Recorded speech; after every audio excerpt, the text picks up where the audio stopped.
විශ්වවිද්‍යාල මට්ටමින් ඇත්තටම විශාල පිරිසක් බිහි වෙනවා දැන් ව්‍යවසායකයින් කියලා අපි ව්‍යවසායකත්ව දැනුම දෙනවා අපේ උපාධිධාරීන්ට. හැබැයි උපාධිධාරීන් කී දෙනෙක් ව්‍යවසායකයින් බවට පත් වෙලා සිටිනවාද? ප්‍රධාන වශයෙන්ම අපේ රටේ ඉන්න ව්‍යවසායකයාගේ දැනුවත්කම හුඟක් අඩුයි. ඒත් ඉන්දියාවෙන් මරුතිකාරයක් එනකොට අපි ඒගොල්ලන්ට දෙනවා තේ පැකට් එකක්. මේ වැඩේ හරියන්නේ නැහැ. ලෝකේ අපේ ගාමන්ට් විකුණන්න බෑ අපිට මාකට් එකක් නැහැ. ඉතින් මොකද කරන්නේ නේ වහලා ගෙදර ඉමු. එහෙම හිටියොත් මොකද වෙන්නේ? සැබෑවටම අපිට උමනාවක් තියෙනවද මේ ග්‍රාමීය මට්ටමේ ව්‍යවසායකයින් උඩට ගන්න උමනාවක් තියෙනවද? උඩට එන්න බෑ. අපි අනිවාර්යෙන් අපනයනයට යන්න ඕනේ. ඔයගලන්ට ඕනම් ප්‍රොජෙක්ට් රිපෝට් එකක් හදන්න ඕන නම් ඒකට අපිලා එක්ස්පර්ට් කෙනෙක් ඒගොල්ලන්ට දෙනවා. ඕගොල්ලෝ කතා කරලා එක කරගෙන අපි මැදිහත් වෙන්නේ නැහැ. ඒත් අපි මුදලාලිලා දකින්නේ මේ රටේ ඉන්න දැවැන්තම අපරාධකරුවන් විදියට. පාලි විජයවර්ධන මහත්තයාගෙන් පටන් අරගෙන DSI Orange ඒ දක්වා ආපු වේව් එකට අමතරව අලුත් වේව් එකක් අපිට හදන්න පුළුවන් වෙයි. බුලත් පිටක් හදලා ගෙනාට බුලත් පිට හදලා ඒක පිටට යවන්න බෑනේ. එතකොට ඒකේ තියෙනවා යන්න ඕන ප්‍රොඩක්ට් රේන්ජ් එකක්. ලංකාවේ සුළු හා මධ්‍යම ව්‍යාපාරිකයන්ගෙන් එක්ස්පෝර්ට්ස් වලට අපනයනයට සිදුවෙන කන්ට්‍රිබියුෂන් එක දායකත්වය 5%කටත් අඩුයි. අතීතයෙන් ඉගෙන ගනිමු. වර්තමානය සැලසුම් කරමු.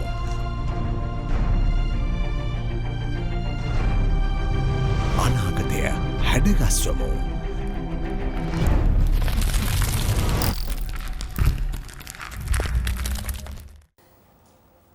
ආයුබෝවන්. හිතවතුනි, ලංකාවේ ජනගහනය මිලියන 21කට වඩා වැඩි.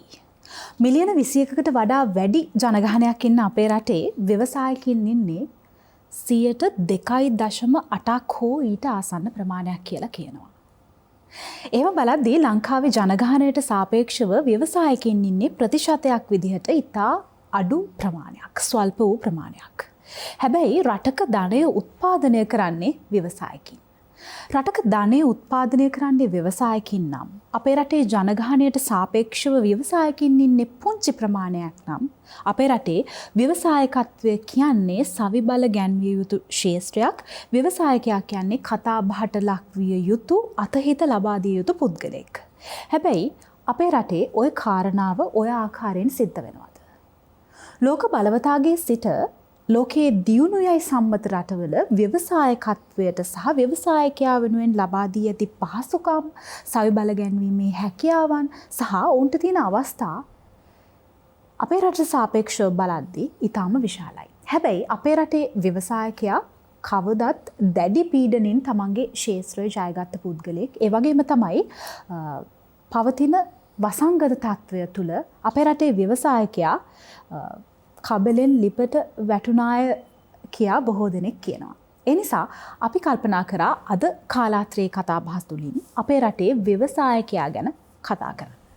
ලංකාවේ ව්‍යවසායකත්වය කියන්නේ සවි බල ගැන්විය යුතුම ක්ෂේත්‍රයක් නිසා අපි සූදානම් අපේ රටේ ඉන්න සීමිත ව්‍යවසායකයාට අතහිත දෙන්නට අවස්ථාවක් උදා කරන ගමන් අලුත් ව්‍යවසායකින්ගේ ව්‍යවසායක අවස්ථාවලට සහාය වන්නට අද අපේ වැඩසටහන වෙන් කරන්න. අද කාලාත්‍රයේ කතාබහ සඳහා අපි තෝරගත්ත මාතෘකාව ඉතාම කාලෝචිතයි. අපි කතා කරමු ඒ ගැන. ඒ නිසා අද මාතෘකාව ව්‍යවසායකයා සහ අනාගත අභියෝග. මේ ගැන කතා කරන්න අපි අදත් මේ ගැන කතා කරන්න ඉතාම සුදුසු බොහොම කීර්තිමත් විද්වත් මණ්ඩලයකට ආරාධනා කරා. විද්වත් මණ්ඩලය ඇවිදලා ඉන්නවා වැඩසටහන වෙනුවෙන්. මම ඔබට හඳුන්වලා දෙන්නම් අද සාකච්ඡාව ආරම්භ කරන්න කලින් අද කාලාත්‍රයේ කතාබහ වැඩසටහන සඳහා සහභාගී වන විද්වත් මණ්ඩලය.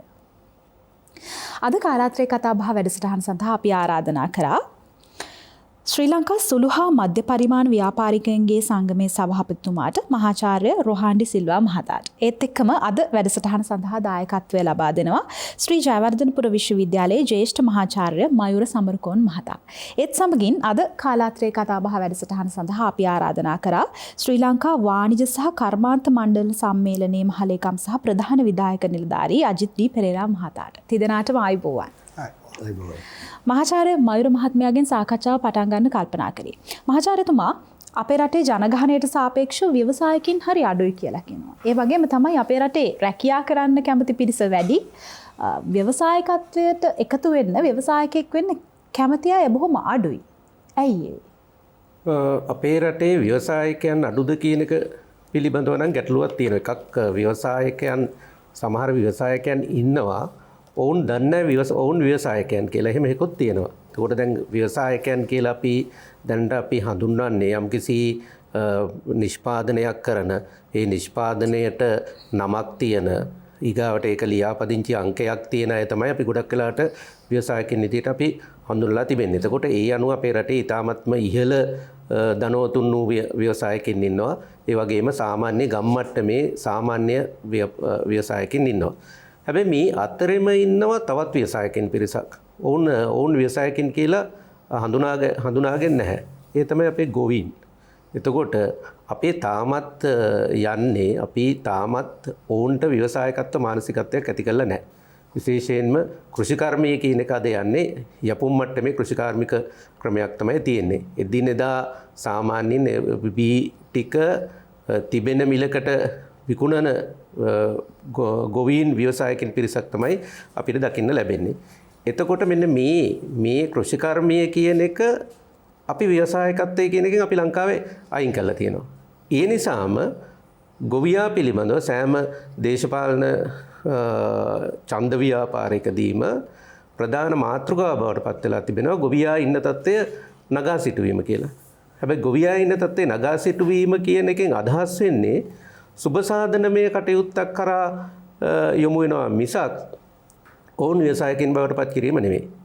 එතකොට අපි ගත්තොත් එහෙම මම හිතන්නේ මේ මාතෘකාවෙන් සම්පූර්ණයෙන් පොඩ්ඩක් පරිබාහිර වෙලා කතා කරන්නේ. මොකද ඒ සම්බන්ධයෙන් විද්වතුන් දෙන්නෙක් ඉන්න හින්දා මට විශේෂීය වූ සමාජය පිළිබඳ වූ කතිකාවකටයි මම මේ ආරම්භ වුණේ. එතකොට මෙන්න මේ සම්බන්ධිතව ගත්තට පස්සේ අපි ගත්තොත් එහෙම අපි හිතමු දැන් වී නිෂ්පාදනය කරන අය ඉන්නවා. හැබැයි වී නිෂ්පාදනය කරන ගොවීන් කී දෙනෙකුටද සහල් මෝලක් තියෙන්නේ? ඒ ගොවීන් කී දෙනෙක් ඉන්නවද සහල් නිෂ්පාදනය කළා සහල් වශයෙන් ඒ සහල් වෙළඳපොළට දාන අය.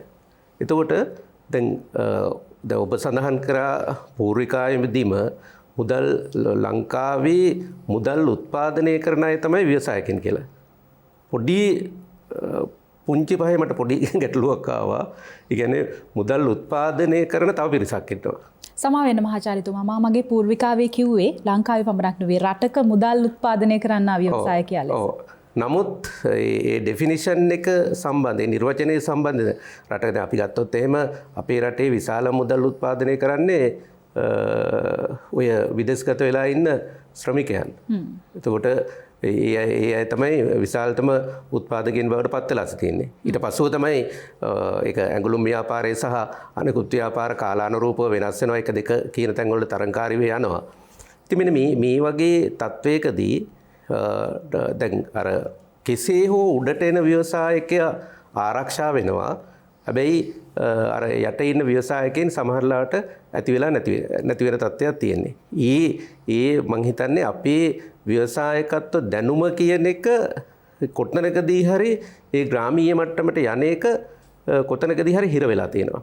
එතකොට ව්‍යවසායකයන් අපි ගත්තොත් එහෙම සමහර අවස්ථාවලදී ගම්මට්ටමේ සිටින සාමාන්‍ය සිල්ලර කඩයක් කරන කෙනෙක් අපිට එහෙම පසු කාලීනව සුපර් මාකට් එකක් දාපු කෙනෙක් ගැන බොහොම හදිසියෙන් තමයි ආරංචි වෙන්නේ. එහෙම ඒ තත්ත්වයට ගියපු කෙනෙක් හැබැයි වැහිලා ගියපු කට්ටිය ගැන ගොඩක් ආරංචි වෙනවා. මෙන්න මෙතන තමයි මේ ව්‍යවසායකත්වයේ පිළිබඳව බරපතල ගැටලුව තියෙන්නේ. එහෙම වෙන්නේ ඇයි? ඊගාවට තවත් කොටස අපි ඇයි වැහිලා ගියේ කියලා අහුවට පස්සේ තියෙනවා ණය ගෙවා ගන්න බැරුව. කාට ණය ගෙවා ගන්න බැරුවද? බැංකුවට ණය ගෙවා ගන්න බැරුව. එතකොට ඒක සමහර අවස්ථාවලදී ඒක දේපල විකිණීම් වලට පවා ලක් වෙලා තියෙනවා. එතකොට මෙන්න මෙතන අපි මොනතරම් අපි කිව්වත් මෙන්න මේ වගේ අපේ දැන් අපි මොනතර විශ්වවිද්‍යාල මට්ටමින් ඇත්තටම විශාල පිරිසක් බිහි වෙනවා දැන් ව්‍යවසායකින් කියලා අපි ව්‍යවසායකත්ව දැනුම දෙනවා අපේ උපාධිධාරීන්ට. හැබැයි උපාධිධාරීන් කී දෙනෙක් ව්‍යවසායකින් බවට පත් වෙලා සිටිනවාද? එතකොට ඒ අය ගිහිලා සමහර අවස්ථාවලදී අර රුපියල් 20000ක හෝ එහෙම නැත්නම් ඒ වගේ අඩු මුදලකට Tamanගේ ශ්‍රමය ලබා දෙනවා මේ රාජ්‍යාංශයට. හැබැයි කවුරුත් ඒ ව්‍යවසායකත්ව මානසිකත්වයකින් අලුතෙන් ව්‍යවසායකෙක් බවට පත් උනේ නැහැ. එතකොට එහෙමනම් එතන මේ මූලික අධ්‍යාපනයේ ඉඳලම මේ ව්‍යවසායකත්වයේ පිළිබඳ ගැටලු තියෙනවා. ඉන් එහා ගියපු පිරිසක් ඉන්නවා. දැන් උදාහරණයක් විදිහට ගත්තොත් මගේ ශිෂ්‍යයෙක් දැන් මේ නුගේගොඩ නගරය තුලම ඉන්නවා. එයා සමාජ විද්‍යා විශේෂ උපාධියක් කළා පන්ති සාමර්ථ්‍යයක් තියෙන කෙනෙක්. ඔහුගේ ප්‍රධාන ව්‍යාපාරයේ ඔහු ඒවකවානුවේදී ඒ කියන්නේ දැන්ට ඔහු මං හිතන්නේ අවුරුදු 20ක 25ක සිට ඔහු ත්‍රිවිල් එකක් පදවන්න පටන් ගත්තා. හැබැයි අද ඔහු ත්‍රිවිල් අර පොඩි ඔහුගේ තිබෙන පොඩි සමාගමක් වගේ තියාගෙන ත්‍රිවිල් 10ක් 12ක හිමිකරුවෙක් බවට පත් වෙලා තියෙනවා. ඒ වගේ කළමනාකරණය කරපු පිරිසකුත් ඉන්නවා. හැබැයි දැන් අපි අද අපිට තියෙන ලොකුම ගැටලුව තමයි ශ්‍රී ලංකාවේ තරුණයින් ව්‍යවසායකත්වයේ විදියට දකින්නේ හන්දියකට ත්‍රිවිලයක් ගෙනල්ලා තියාගන්න එක තමයි ව්‍යවසායකත්වයක් විදියට දකින්නේ. ඉන් එහා ගියපු මම හිතන්නේ ව්‍යවසායකත්වයේ තිබිය යුතු මූලිකම ලක්ෂණය තමයි ව්‍යවසායකත්වය පිළිබඳ කීමේදී අපිට තියෙන මූලිකම දේ තමයි නව නිර්මාණ කියන එක. අන්නේ නව නිර්මාණ කරා අපේ සමාජයේ ව්‍යවසායකයන් නව නිර්මාණ කරා යොමු වෙන ප්‍රමාණය ඉතාමත්ම අවම වෙලා තිබෙනවා. එතකොට මේ දැන් මම ගැටලු කීපයකින්ම සාකච්ඡාව ආරම්භ කළේ. එතකොට මෙන්න මේ සම්බන්ධයෙන් අපිට ලබා දිය හැකි විසඳුම් මොනවද? මේ සම්බන්ධයෙන් මේ ව්‍යවසායකයන් බිහි වෙන්නේ නැත්නම් ඇයි? ඒ වගේම ව්‍යවසායකත්වයේ ඉගෙනගෙන යන පිරිස් කවදාකවත් ව්‍යවසායකයෙක් වෙන්නේ නැත්තේ ඇයි? ඒ වගේම මේ යපුම් මට්ටමේ සිටින ගොවීන් මේ යපුම් මානසිකත්වයෙන් ඉහළට අරගෙන අපිට තියෙන දැන් උදාහරණයක් විදිහට ගත්තොත් එහෙම අපි ගනිමු එක යායක් ගනිමු. එතකොට මේ යායක වී අස්වැන්න එකට එකතු කරලා ඒ කන්නේ අවසානයේදී අඩු මිලකට විකුණන්නේ නැතුව ගබඩා කිරීමේ පහසුකම් කොතනක හරි තිබුණා නම් ඒ යායේ අයට පොඩි සමූහ ව්‍යාපාරයක් බවට පත් කරගෙන ඒ අයට දෙන්න තිබුණා ඒ වී වලට වැඩිය සහල් කරගෙන ඒක වෙළඳපොළ නිකුත් කරන්න තිබුණා. හැබැයි එහෙම වූ යාන්ත්‍රණයක් සකස් වෙලා නැහැ. අද ඒ අයට තිබෙන ප්‍රධානම ගැටලුව තමයි මේ Tamanගේ වී ටික ගෙට ගත්තට පස්සේ කොහොමද විකුණගන්නේ මේ කීයකට හරි විකුණගන්නේ කොහොමද කියන එක පිළිබඳව. මෙන්න මේ ගොවීන් ව්‍යවසායකත්ව මානසිකත්වයකට අපිට ගන්න බැරි උනේ ඇයි? එතකොට බොහෝ අවස්ථාවලදී ග්‍රාමීය මට්ටමේ සිටින අය අර අපි සඳහන් කරන ඉහළ ව්‍යවසායකත්වයක් කරා පැමිණුනේ නැත්තේ ඇයි? මෙන්න මේ මම හිතන්නේ අපිට මෙන්න මේ ගැටලුව වලට විසඳුම් ලබා දෙන්න පුළුවන් නම් අපේ බොහෝ ව්‍යවසායකින් අපිට නිර්මාණය කරන්න පුළුවන් වේවි. මම හිතන්නේ එතන තමයි මේ ගැටලුව සංකේන්ද්‍රණය වෙලා තියෙන්නේ. හොඳයි. මහාචාර්යතුමා අපිට පැහැදිලි කරලා දෙන්න අද වෙනකල් ලංකාවේ ව්‍යවසායකයාට තිබුණු අභියෝග මොනවද? මං අහන්නේ අද වෙනකල් ලංකාවේ ව්‍යවසායකයාට තිබුණු අභියෝග ගැන. පළමුවෙන්ම ඔබතුමාලාට අපි හුඟක් ස්තුතිවන්ත වෙනවා ශ්‍රී ලංකා සුළු හා මධ්‍යම කර්මාන්තකරුවන්ගේ මණ්ඩලය වෙනුවෙන්. ඒකම මම පටන් ගන්නම් මහාචාර්යතුමා පටන් ගත්ත තැන. හොඳයි. එතුමා හරියට කියපු දේ හරියටම කිව්වා. මේ රට ඇතුලේ ව්‍යවසායකයෝ අඩුයි කියන දේ මම උනත් පිළිගන්නේ නැහැ. පිළි නොගන්න හේතුව තමයි හැම කෙනෙක්ම ව්‍යවසායකෙක්. බුලත් කඩයක් දාපු කෙනත් ඉඳලා ඉහළ මට්ටමේට යන කලින් යම්කිසි කෙනෙක් ස්වයං රැකියාවක් නැත්නම් තමුන්ගේ ස්ව උත්සාහයෙන් යමක් කරනවා නම් ඒක ඇවිල්ලා ව්‍යවසායකෙක්. සමහරක් වෙලාවට ඒක අපි එක විදිහට වර්ගීකරණය කරනවා. සමහරක් ඒගොල්ලෝ සර්විසස්, ඒ කියන්නේ ඒගොල්ලෝ සේවාවන් සපයන අය. සමහරක් ඒගොල්ලෝ යම්කිසි දෙයක් භාණ්ඩයක් නිෂ්පාදනය කරලා නැත්නම් අලුත් දෙයක් සමාජයට නිර්මාණය කරලා දීලා ඒකෙන් යම්කිසි මුදලක් උපයන අය ඉන්නවා. සමහරක් ඒගොල්ලෝ ඉන්නවා පිටරටකින් නැත්නම් වෙන කෙනෙක්ගෙන් බඩු අරගෙන ඒක ට්‍රේඩින් හවුස් එකක් තියාගෙන එතන විකුණන අය. සමහරක් ඒගොල්ලෝ ඉන්නවා තමුන්ගේ knowledge sharing. දැන් අපි ගත්තොත් දැන් IT sector එක. IT sector එකද හුඟක් knowledge sharing. ඒ ඔක්කොම ව්‍යවසායකයෝ සහ ව්‍යාපාර. අපිට සුළු හා මධ්‍යම කර්මාන්තකරුවන්ගේ සංගමය ඇතුලේ අපිට ඉන්නවා 3000කට වැඩිය membership එකක්. අපි හැමදාම අහන ප්‍රශ්නයක් තමයි අපේ ඉන්න එක්ස්කෝ එක හම්බෙච්චාම මේ 3000 විතරද මේ ලංකාවේ ඉන්නේ. අපි ගමකට ගියොත් අපි දකිනවා හැම කෙනෙක්ම මේ මට්ටමේ ඉන්නේ. එතකොට හැම කෙනෙක්ම වෙන තැනක රස්සාවක් නොකරන කෙනෙක් ආණ්ඩුවේ සේවකයෙක් හෝ වෙන පෞද්ගලික ව්‍යාපාරික සේවයක් කරන කෙනෙක් ඇරෙන්න හැම කෙනෙක්ම ව්‍යවසායකයෙක්. ඔබතුමී ගන්න පැහැදිලින්ම පොල් කඩන කෙනා ඉස්සර පොල් ගහකට නගින්න ගත්තේ 7.25යි. අද ඒ මනුස්සයා රුපියල් 100ක් ගන්න පොල් ගහකට නගින්න 100ට වඩා වැඩි මිසක් අඩු නැහැ. එයාත් ව්‍යවසායකයෙක්. ඒ හම්බ කරන දෙයින් තමයි මේ මනුස්සයා ගිහලා මේ මනුස්සයාගේ දරු පවුල රැකගෙන ඒගොල්ලන්ට කන්න බොන්න දීලා ළමයින්ට උගන්වලා ඒ කරන දේවල් කරන්නේ. ඉතින් අපි ව්‍යවසායකයෙක් කියන කෙනා ගැන මෙහෙම පටුවට හිතන්නේ නැතුව අපි පුළුල්ව හිතමු. හුඟක් මේ ඒ අපි හිටපු මට්ටමින් පිටස්තර වෙලා ඒ මට්ටමින් හිතමු. ඊළඟට මම මහාචාර්යතුමාගේ එක පැත්තකට හරි කැමතියි. මොකද අපි සුළු හා මධ්‍යම කර්මාන්තකරුවන්ගේ සංගමය ඇතුලේ දැන් අපි පටන් ගන්න තියෙනවා SME ෆෝරම් කියලා එකක්. මේ SME ෆෝරම් එක ඇතුලේ අපි මොකද්ද කරන්නේ? ඒක බොහොම වැදගත් මේ රටේ ඉන්න හැම ව්‍යවසායකයෙකුටම දැනගත යුතු දෙයක්. මෙතුමා කිව්වේ දැන් මෙතුමා යුනිවර්සිටි එක ඇතුලේ ඒ කියන්නේ විශ්වවිද්‍යාලය ඇතුලේ ඒගොල්ලෝ ආචාර මේ උපාධියක් කරලා ඒ උපාධිය ඔනර්ස් ලෙවල් එකේ වෙන්න පුළුවන් මොන ලෙවල් එකේ හරි උපාධියක් අරගෙන මේගොල්ලෝ එළියට එනවා. මේගොල්ලෝ එළියට ආපුවාම ව්‍යාපාරයක් පටන් ගන්න යනවා. දැන් අපිට හම්බෙලා තියෙන ඒ වගේ හුඟක් දෙනෙක්. නමුත් ඒ ව්‍යාපාරය පටන් ගන්නකොට එයාට තියෙන මූලික දැනුම තමයි එයාට යුනිවර්සිටි එකෙන් නැත්නම් විශ්වවිද්‍යාලයෙන් ලැබුණු උපාධිය. ඔය උපාධියත් එක්ක තමයි එයාගේ මානසිකත්වය එතනයි බැඳලා තියෙන්නේ. නමුත් එතනින් එහාට අපි දකින හුඟක් දෙනෙක් සමායන මම මෙහෙම කිව්වට හුඟක් දෙනෙක් මෙතන අපිට ඕන දෙයක් කියන්න ඕන හින්දා මම කියන්නේ හුඟක් දෙනෙක් ගත්තත් ව්‍යවසායකයා ෆේල් වෙලා තියෙනවා. අසමත් වෙලා තියෙනවා. ඇයි අසමත් වෙලා තියෙන්නේ? ප්‍රධානම හේතුව තමයි ව්‍යවසායකයා විශ්වවිද්‍යාල උපාධියක් තියෙන කෙනෙක් වෙන්න පුළුවන් නැත්නම් සාමාන්‍ය දැනුමක් තියෙන කෙනෙක් වෙන්න පුළුවන් සාමාන්‍යයෙන් යමක් පටන් ගන්න කෙනෙක් වෙන්න පුළුවන්. එතන තියෙන වෙනසක් තියෙනවා. විශ්වවිද්‍යාල උපාධියක් තියෙන කෙනා උපාධිධරයා හිතන්නේ උපාධි මට්ටමේ. එතකොට සුළු මට්ටමේ ඉඳලා දෙවෙනි පන්තියට ඉගෙන ගත්ත මිනිස්සයා පොඩි ව්‍යාපාරයක් පටන් ගන්න ඒක දියුණු කරගන්න. අපි තුමු ඉන්දියාව පහදලා ඒක දියුණු කරගන්නවා. නම් එතනදී එයාට තියෙනවා ලොකු මේ මොනවාද සෑහීමකටපත් වෙනවා. එයා මම පටන් ගත්තේ ඉන්දියාප්ප 50ක් විකුණලා දැන් මම දවසට ඉන්දියාප්ප 500ක් විකුණනවා කියලා. නමුත් අද උපාධිධරයා එතනට බහින්න කැමති නැහැ. මේ ප්‍රශ්නේ තියෙනවා. හොඳයි. මේක අපිට හම්බෙලා තියෙනවා දිගටම. හොඳයි. මහාචාර්යතුමා ඔබේ ප්‍රශ්නයට පිළිතුර හොයාගෙන එනවා ඊළඟ ප්‍රශ්න වටේදී. මේ ඔබතුමා මට පැහැදිලි කරන්න. මෙතුමා පැහැදිලි කරා අද වෙනකල් ලංකාවේ ව්‍යවසායකින්ට තිබ්බ ගැටලු සහ අභියෝග ගැන. ඔබතුමා අපිට පැහැදිලි කරන්න අද වෙද්දී ලංකාවේ ව්‍යවසායකයාට මොනවද වෙලා තියෙන්නේ? ඒ තියෙන ප්‍රශ්නත් එක්ක ලෝක වසංගත තත්ත්වයක් එකතු වෙලා අද ලංකාවේ ව්‍යවසායකයා ඉන්න තැන මොන වගේද කොයි වගේද? Okay.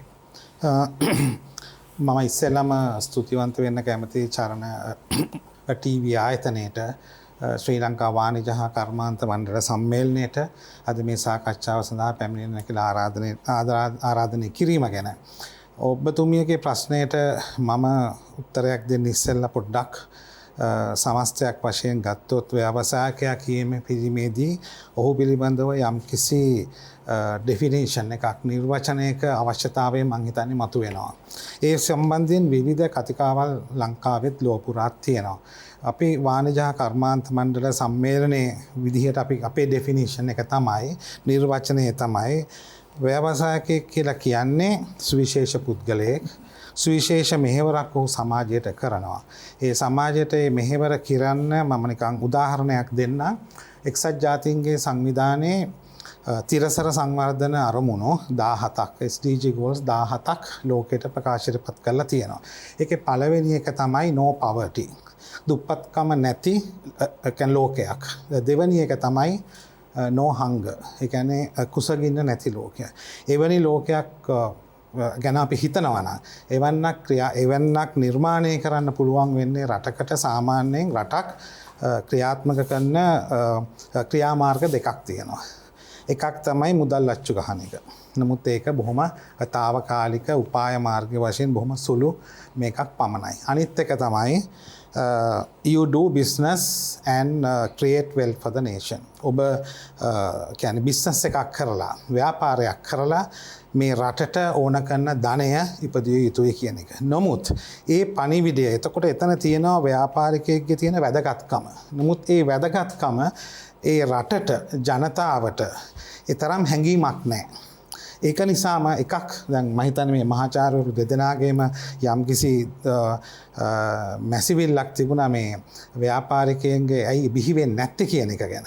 ඒකට එක උත්තරයක් එතන එනවා. ඒ තමයි සමාජයේ පිළිගන්නේ නැත්තම් ඒගොල්ලන්ට හොඳ පිළිගැනීමක් දෙන්නේ නැත්තම් ඒ අයට සුවිශේෂ පුද්ගලයෝ විදියට හඳුන්වන්න පිළිබඳ යම්කිසි අඩුපාඩුවක් තියෙනවා නම් මම හිතන්නේ අර ඒ සංස්කෘතිමය ඒ ඇතිවන වටාපිටාව තුළ ව්‍යාපාරිකයන් බිහි වෙන්න තියෙන chance එක අඩුයි.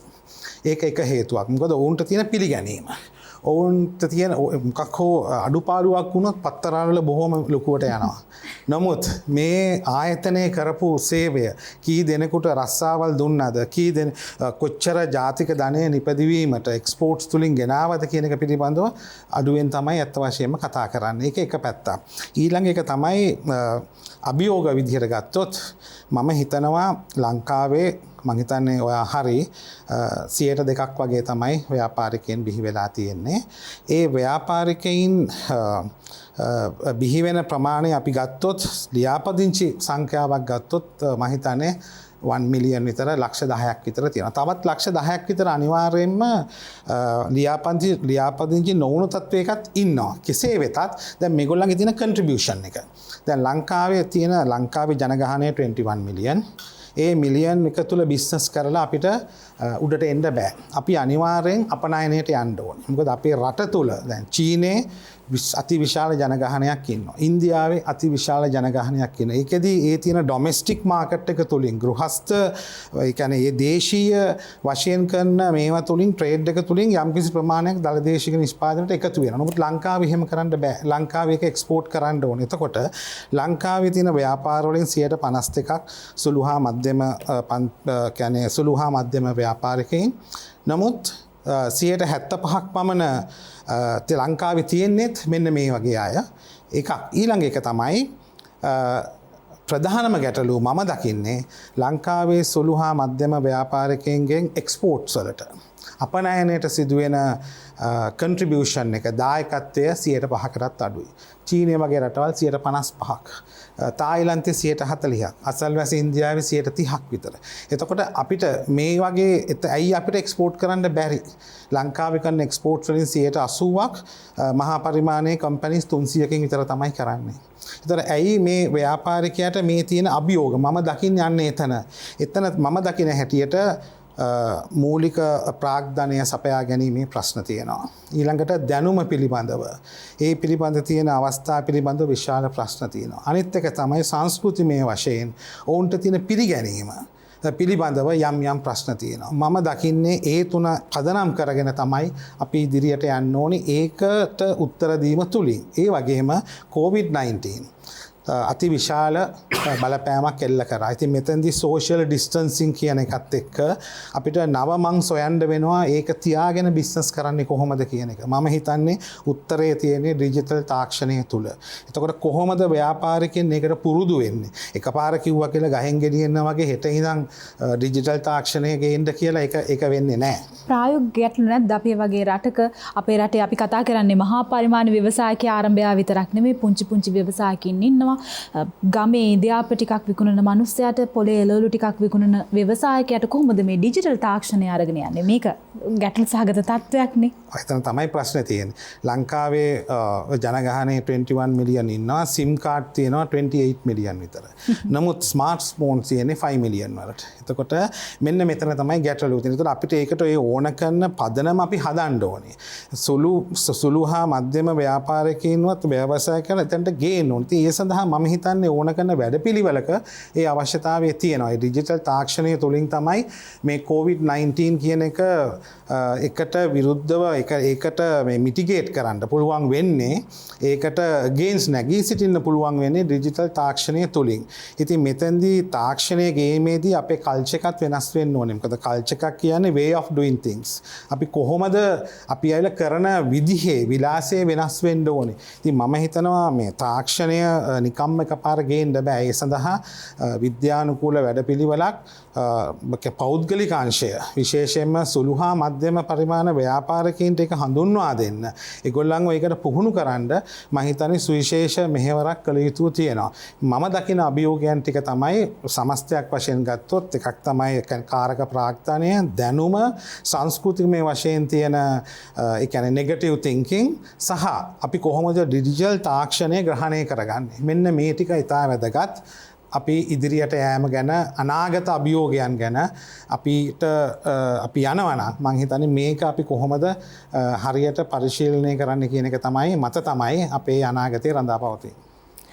මහාචාර්යතුමා හැමෝම දන්නවා මේ ගෝලීය වසංගතයත් එක්ක ලෝක ආර්ථිකය දැඩි පීඩනයකට ලක් වෙලා ඉන්නේ. ලෝක වෙළඳ සංවිධානයත් කියනවා 1930 සිද්ධ වුණ ආර්ථික අවපාතයෙන් පස්සේ ලෝකයේ සිද්ධ වෙච්ච දැවැන්තම ආර්ථික අවපාතයට අපිට ඉදිරියේදී මුහුණ දෙන්න සිද්ධ වෙනවා. ඒ නිසා ලෝකේ පුරා භාණ්ඩ හුවමාරුව වෙළඳාම බොහොම නරක තැනකට යනවායි කියලා. මේ තත්ත්වය තුළ කෙනෙක් ව්‍යවසායකයෙක් වෙන එක ඇත්තටම අභියෝගයක්නේ. ස්ථාවර වැටුපක් ලබා ගන්නට හැකියාව තියෙද්දී වැටුප් දෙන කෙනෙක් වෙන්න යනවායි කියන්නේ ඉල්ලගෙන කරදර ගෙට දමා ගැනීමක් කියලත් බොහෝ දෙනෙක් කියනවා. කොහොමද කෙනෙක් මේ රැකියාවක්ද ව්‍යාපාරයක්ද කියන දෙක තෝරගන්න ඕනි? ඔව් දැන් ඇත්තටම දැන් මෙතෙන්දි සිද්ධ වෙන්නේ අවදානම් ගැනීමක්නේ. දැන් උදාහරණයක් විදිහට ගත්තොත් එහෙම දැන් දීර්ඝ කාලයක මේ වගේ ගෝලීය වසංගතයකට අපි මුහුණ දෙන්නේ මම හිතන්නේ දීර්ඝ කාලයකට පස්සේ. ඒකට දැන් සමස්තය බිඳ වැටිලානේ තියෙන්නේ. දැන් උදාහරණයක් අපි ගත්තොත් එහෙම සුනාමි ව්‍යසනයත් එක්ක එතකොට යම් ආකාරයකට එතන ලොකු ව්‍යසනයක් වුණා. ඒක අපිට නවත්තන්න බෑ. ඒතකොට මේ ව්‍යවසායකත්වයේ කියලා කියන එක එකක් තමයි අවදානම් ගැනීම කියන එක. ඒතකොට මේ අවදානම් ගැනීම කියන එක අපිට නවත්තන්න බෑ. දැන් අපිට කියන්න බෑනේ මෙතන මේ ඕගොල්ලෝ ඇවිල්ලා කොහොම හරි බඩු ගන්න ඕන කියලා කියන්න බෑනේ. එතකොට නමුත් මේක ඇතුලේ එතන තමයි මං හිතන්නේ අර ආපහු බුදුදහම සම්බන්ධ වෙන්නේ. බුදුදහමේදී කියනවා බුදුහාමුදුරුවෝ ධනය ඉපීමේදී ඒව පරිශීලනය කරන අවස්ථා 4ක් පිළිබඳව. ඒ කියන්නේ භෝගේ බුඤ්ජේය කියලා. ඒ කියන්නේ මේ එක එක කොටස් වෙන් කරලා තියාගන්න කියලා. එතකොට අපි කොච්චර බුද්ධාගමේ තමයි අපි ගොඩක් අවස්ථාවලදී අපි CV එකක් පුරවද්දී ආගම බුද්ධාගම කියලා ලියනවා. නමුත් අපි බුද්ධාගම දන්නේ නැහැනේ අපි. එතකොට ඔතනනේ ගැටලුව තියෙන්නේ. අපි හිතාගෙන ඉන්නේ මේ පන්සිල් ගන්න එක. එහෙම නැත්නම් පහම්පත්තු කරන ගාතාව හයියෙන් කියන එකනේ. එතකොට බෞද්ධ දර්ශනය කියලා හිතාගෙන ඉන්නේ. එතකොට මෙන්න මේ අපි අනිත් එක තමයි අපි ඒව පිළිබඳව සැලකිලිමත් වුණෙත් නැහැනේ. අපි ගොඩක් අවස්ථාවලදී මේ ව්‍යවසායකත්වයේ කියලා අපි බටහිර චින්තනයේ ගැන්නුවා මිසක් අපි මේ තිබෙන්නා වූ දැනුමත් එක්ක කොහොමද මේක සම්බන්ධ කරගන්නේ කියන එක පිළිබඳව ලොකුවට කතා වුණේ නැහැ. එතනනේ මේ අර්බුදය තියෙන්නේ. දැන් සමහර දැන් මම දන්න ඉතාමත්ම තියුණු ව්‍යාපාරිකයෙක් ඉන්නවා. ඔහු එක පැත්තකින් සහල් මෝල් ව්‍යාපාරයක් කරන අතරේ අනිත් පැත්තෙන් අපි අනිත් පැත්තෙන් ගත්තොත් එහෙම මම දන්නේ එහෙම නම කියන්න අවසර තියෙනවද කියලා. අනිත් පැත්තෙන් ගත්තොත් එහෙම ඔහු දැවැන්ත හෝටල් ව්‍යාපාරයක් කරනවා. එතකොට දැනට හෝටල් ව්‍යාපාරයේ බිඳ වැටලා තියෙනවා. හැබැයි සහල් මෝල් බිඳ වැටෙන්නේ නැහැ. එතකොට මොකද මිනිස්සු මොන වසංගතයේ උදේ වුණත් මිනිස්සු බත් කන්න ඕනනේ. එතකොට ඒ ආදායමෙන් ඒ අනිකුත් ව්‍යාපාර කළමනාකරණය කරගන්නවා. එතකොට මේක මහා පරිමාණ ව්‍යාපාරිකයටත් ඒක ගන්න පුළුවන්. ඒ උදාහරණය සුළු පරිමාණ ව්‍යාපාරිකයටත් ගන්න පුළුවන්. එතකොට මෙන්න මෙතන ඒක තමයි මම කියන්නේ මේ ව්‍යාපාරික දැනුම කියන එක. දැන් මම තවත් උදාහරණයක් ගන්නම් විශ්වවිද්‍යාල ශිෂ්‍යයෙක් සම්බන්ධයෙන්. මේ උපාධාරියෙක් ඔහු අනුරාධපුරයේ පොලේ ඔහු ඉතාමත්ම හොඳ එළවලු ව්‍යාපාරයක් කරනවා. ඔහු තමයි හොඳම ඉන්න එළවලු ව්‍යාපාරිකයා. එතකොට ඔහුත් උපාධාරියෙක්. හැබැයි ඔහු කවදාකවත් රැකියාවකට යන්නේ නැහැ කියන ස්ථාවරේ ඉන්නවා. එතකොට දැන් අපි එකතරම් උපාධි නෑ ඒකේ මට ප්‍රයෝජන තියෙනවා. මොකද මම ප්‍රාදේශීය ලේකම් කාර්යාලයට ගියොත් එතන ඉන්න ප්‍රාදේශීය ලේකම් මගේ මාත් එක්ක විශ්වවිද්‍යාලයට හිටපු කෙනෙක්. මම මේ කර්මාන්ත අමාත්‍යාංශයට ගියොත් එතන ඉන්න ඉහළම නිලධාරියා මාත් එක්ක විශ්වවිද්‍යාලයට හිටපු කෙනෙක්. මම පොලිසියට ගියොත් මෙන්න පොලිසියේ ඉන්නවා මම දන්න කියන කට්ටිය කීප දෙනෙක්. මට මේ සමාජ ජාලය මට හරි ප්‍රයෝජනවත් වුණා. එතකොට මේකනේ. එතකොට ඊට අමතරව වෙනත් ව්‍යාපාර වලට එයාගේ අර උපයා ගන්නා ලාභය හෝ යොදවනවා. එතකොට ඒ වගේ කළමනාකරණයක් තියෙනවා. එතකොට මේ කාලය තුල සියලු දෙනාම බිඳ වැටිලා තමයි. ඉහළ පරිමාණයේ ව්‍යාපාරිකයත් ඉහළ මට්ටමේ බිඳ වැටිලා තිබෙනවා. පහළ පරිමාණයේ ව්‍යවසායකයත් ඉහළ මට්ටමේ බිඳ වැටිලා තියෙනවා. ඉතින් මේක තමයි ඇත්ත.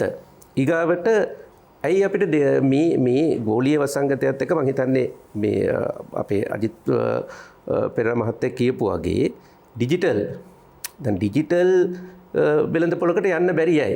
උදාහරණයක් විදිහට ගත්තොත් එහෙම දැන් අපි කියවීමේදී අපි දැක්ක නවසීලන්තය කොහොමද මේ කොවිඩ් පාලනය කරගන්නේ තියෙන්නේ කියන එක පිළිබඳව. මොකද මම නවසීලන්තයේ උදාහරණ ගන්නේ අපි දූපතත් නවසීලන්තයත් දූපතත් නිසා. ඒතකොට නවසීලන්තයේ දැන් මේ වෙනකොට ඒගොල්ලෝ සම්පූර්ණයෙන්ම බොහොම නිදහසේ ඉන්නවනේ.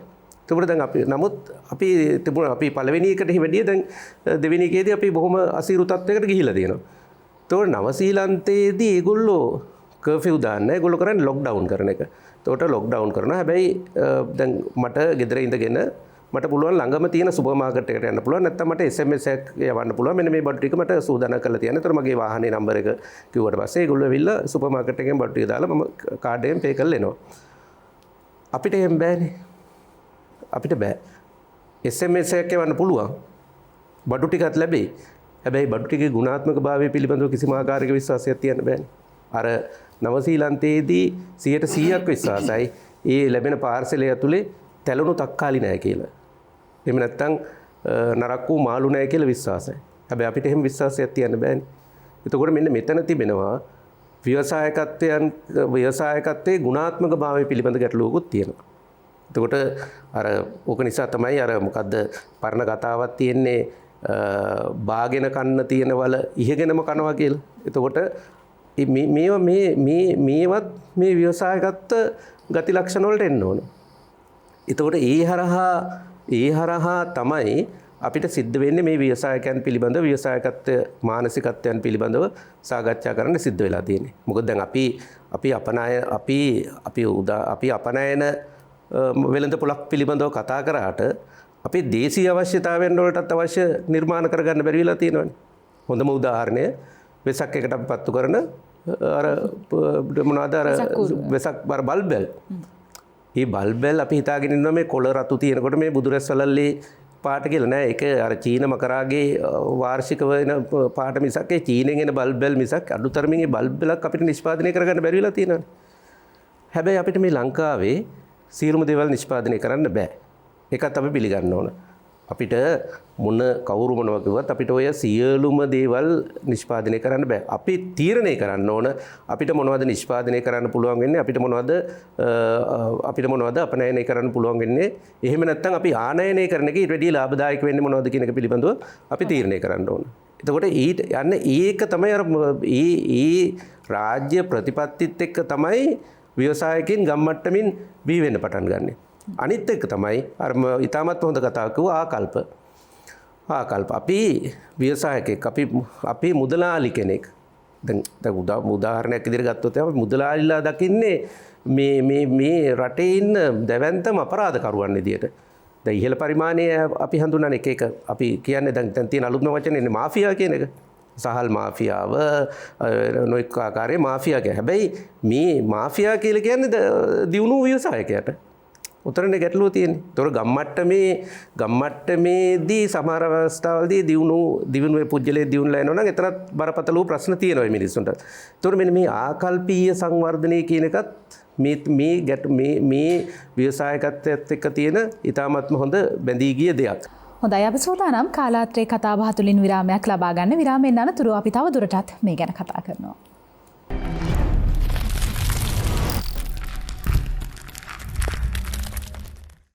විරාමයෙන් අනතුරු අපි නැවතත් එකතු වෙනවා කාලාත්‍රේ කතාබහත් එක්ක.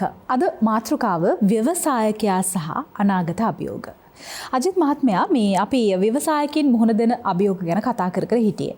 කාලයක් තිස්සේ අපේ රටේ බදු බර ව්‍යවසායකයාට අභියෝගයක් හැත්තටම බරක් කියලා කිව්වා. හැබැයි මේ පිළිබඳව කවුරුත් එලිපිට කතා කරන්නේ නැහැ. අපේ රටේ බදු බර කොහොමද ව්‍යවසායකයාට දැනෙන්නේ? මේක දරා ගන්න බැරි මට්ටමේ තියෙන තත්වයක්ද අද වෙනකොට තියෙන්නේ. මම හිතන්නේ ගොඩක් වැදගත් ප්‍රශ්නයක් ඔබ ඇහුවේ. මේ මොහොත ගැන කතා කරොත් මං හිතන්නේ රජය ඒ ව්‍යාපාරික බදු සෑහෙන ප්‍රමාණයකින් අඩු කිරීමක් කරලා තියෙනවා. ඉතින් මේක ඇත්ත වශයෙන්ම ජනප්‍රිය ඉල්ලීමක් වුණානේ මේ බදු බර අඩු කරන්න කියලා. එතකොට මම හිතන්නේ තව පැත්තකින් අපිට ප්‍රශ්නයක් අහන්න පුළුවන් ඇයි මේ ඕනෑම කෙනෙක් ව්‍යාපාරිකයෙක් පමණක් නෙමෙයි සාමාන්‍යයෙන් ඉහළ රැකියාවක් කරන පෞද්ගලික අංශය කෙනෙක් පවා ඇයි මේ බදු වලට ලොකු අකමැත්තක් දක්වන්නේ කියලා. මොකද ඒක අපි කවුරුත් ගෙවිය යුතු දෙයක්. මොන රටෙත් ගෙවිය යුතු දෙයක්. මම දකින දේ තමයි බිස්නස් හොඳට වෙනවා නම් ඒ වගේ මාජින්ස් තමන්ගේ කියන්නේ ලාභදායීතාවය හොඳට අතට එනවා නම් දැනෙනවා නම් කිසිම කෙනෙක් බදු ගෙවන්න අකමැත්තක් පළ කරයි කියලා මම හිතන්නේ නැහැ. මෙතන තියෙන ප්‍රශ්නේ තමයි බිස්නස් එක වොලියුම් එක වැඩි වුණත් දවසින් දවස අර මාජින් එක අඩු වෙනවා. ඒක එන ලාභය අයගේ අඩු වෙනවා. සමහරට මිලියන් ගණන් ගිය පාට වඩා කරලා තියෙනවා. ගිය අවුරුද්දට වැඩිය. නමුත් අවසානයේ ලාභය ගත්තොත් ගිය අවුරුද්දට වඩා මේ අවුරුද්දට පොඩ්ඩක් අඩු වෙලා තියෙනවා. ඉතින් ඒ වගේ තත්ත්වයක් තුළ සාමාන්‍යයෙන් ඕනෑම කෙනෙකුට හැඟීමක් පහළ වෙනවා. අපි මාන්සි වෙලා වොලියුම් එක පරිමාණය වැඩි කරගන්නවා. නමුත් අපිට ඒකට මේ රජය මේ වගේ බද්දක් එකපාර අපේ ව්‍යාපාර වලින් විවිධ ආකාරයකින් අරගන්නවා. මේක සාධාරණ නෑ කියන එක. නමුත් මේ මොහොත ගත්තොත් රජය සෑහෙන දුරකට බදු අඩු කරලා තියෙනවා. කෝපරේට් ටැක්ස් ව්‍යාපාරික කියන්නේ කෝපරේට් ටැක්ස් ගත්තොත් අඩු කරලා තියෙනවා. එතකොට 25% දක්වා වගේ. ඉතින් ඒ සමහර ඒවා 14%ක් අඩු කරලා තියෙනවා කන්ස්ට්‍රක්ෂන් ඉන්ඩස්ට්‍රි එකේ. ඉතින් ඒක නිසා මම හිතනවා මේ වෙලාවේ ඒක ඉතාමත්ම වැදගත් ප්‍රශ්නයක් නෙමෙයි. හැබැයි අභියෝගයේ තියෙන්නේ සෑම රජයක්ම මේක අඩු කරලා ඊළඟ අවුරුද්දේ ආයි පාරක් වැඩි කරලා ඒ තැනටම ගේනවා. නමුත් මේ අජිත් මහත්මයා කාලයක් තිස්සේ ගෝලීය වසංගතයත් එක්ක අපේ රටේ ව්‍යවසායකින් හම්බ කරේ නෑනේ. ඉපයුවේ නෑ. හැබැයි ඔවුන්ට ස්ථාවර වියදම් තිබ්බා. ආදායමක් ලැබුණේ නෑ. හැබැයි ස්ථාවර වියදම් මෙලෙසම තිබ්බා. එහෙම තියෙන තත්ත්වයක් තුළ මේ බදුබර දරා ගන්න තරම් සුදුසු මට්ටමක ඉන්නවද අපේ රටේ ව්‍යවසාය? නමුත් මම හිතනවා මේ තත්ත්වය අපි අවුරුදු 2-3ක් එක්ක ගත්තොත් අපේ මේ අවස්ථාවේ රජයේ තියෙන බදුබර සෑහෙන ප්‍රමාණයකින් අඩු කරලා තියෙනවා. VAT 108 දක්වා අඩු කරලා තියෙනවා. සමහර ඒවා සම්පූර්ණයෙන් නිදහස් කරලා තියෙනවා. ඉතින් මම හිතනවා ඒක හොඳ සාධනීය පියවරක් මේක අඩු කරන්න. කෙසේ වෙතත් 100%ක් බදු නැති රටක් ලෝකේ කොහෙවත් නැහැ. අනිවාර්යෙන් බදු ගෙවන්න ඕන. ඉතින් මම හිතනවා මේකේ මෙතන තියෙන අභියෝගය එතන නෙමෙයි. අපි සතුටු වෙනවා මෙවර අයවැය ඉදිරිපත් කිරීමේදී ගරු අග්‍රාමාත්‍යතුමා කිව්වා අවුරුදු 5ක් යනකම් මේ ටැක්ස් මේ බදු ව්‍යුහය වෙනස් වෙන්නේ නැහැ කියලා. අපි රඳා පවතින්නේ ඒක තුල. එතකොට අනාගත ඉන්වෙස්ට්මන්ට්ස් අපේ ව්‍යාපාරිකයන් කරන්නේ ඒකත් ඔළුවේ තියාගෙන. ඉතින් මම හිතනවා ඒක අවුරුදු 5 දිගටම අපිට ඉන්න පුළුවන් නම් එහෙම මේ තියෙන කුමන අභියෝගය ආවත් රජය මේක වෙනස් කරන්නේ නැත්නම් මම හිතන්නේ මේ පැත්ත ගත්තොත් හොඳ පදනමක් මම හිතන්නේ රජය ගිය පාර අයවැයත් එක්ක මං හිතන්නේ ඉදිරියට ගෙනල්ලා තියෙනවා. ඉතින් මම ඒ ගැන සම්බන්ධයෙන් මට කතා කරන්න තියෙන්නේ මේක. ඒ අවුරුදු 5 ඒක ඒ ආකාරයෙන්ම එක විදිහටම යයි කියලා මේ තියෙන බදු ව්‍යුහය. මහාචාර්යතුමා මේ අපේ රටේ ඇඟලුම් කර්මාන්තයට ලොකු ඉල්ලුමක් තිබ්බා. ඇඟලුම් කර්මාන්තය තුලින් අපේ රට ලැබෙන ආදායමත් අති ඉහළ ආදායමක් තිබ්බා. හැබැයි දැන් ගෝලීය වසංගතයත් එක්ක ලෝකෙන් අපිට තිබ්බ ඇණවුම් සියල්ල අවලංගු වෙමින් තියෙනවා.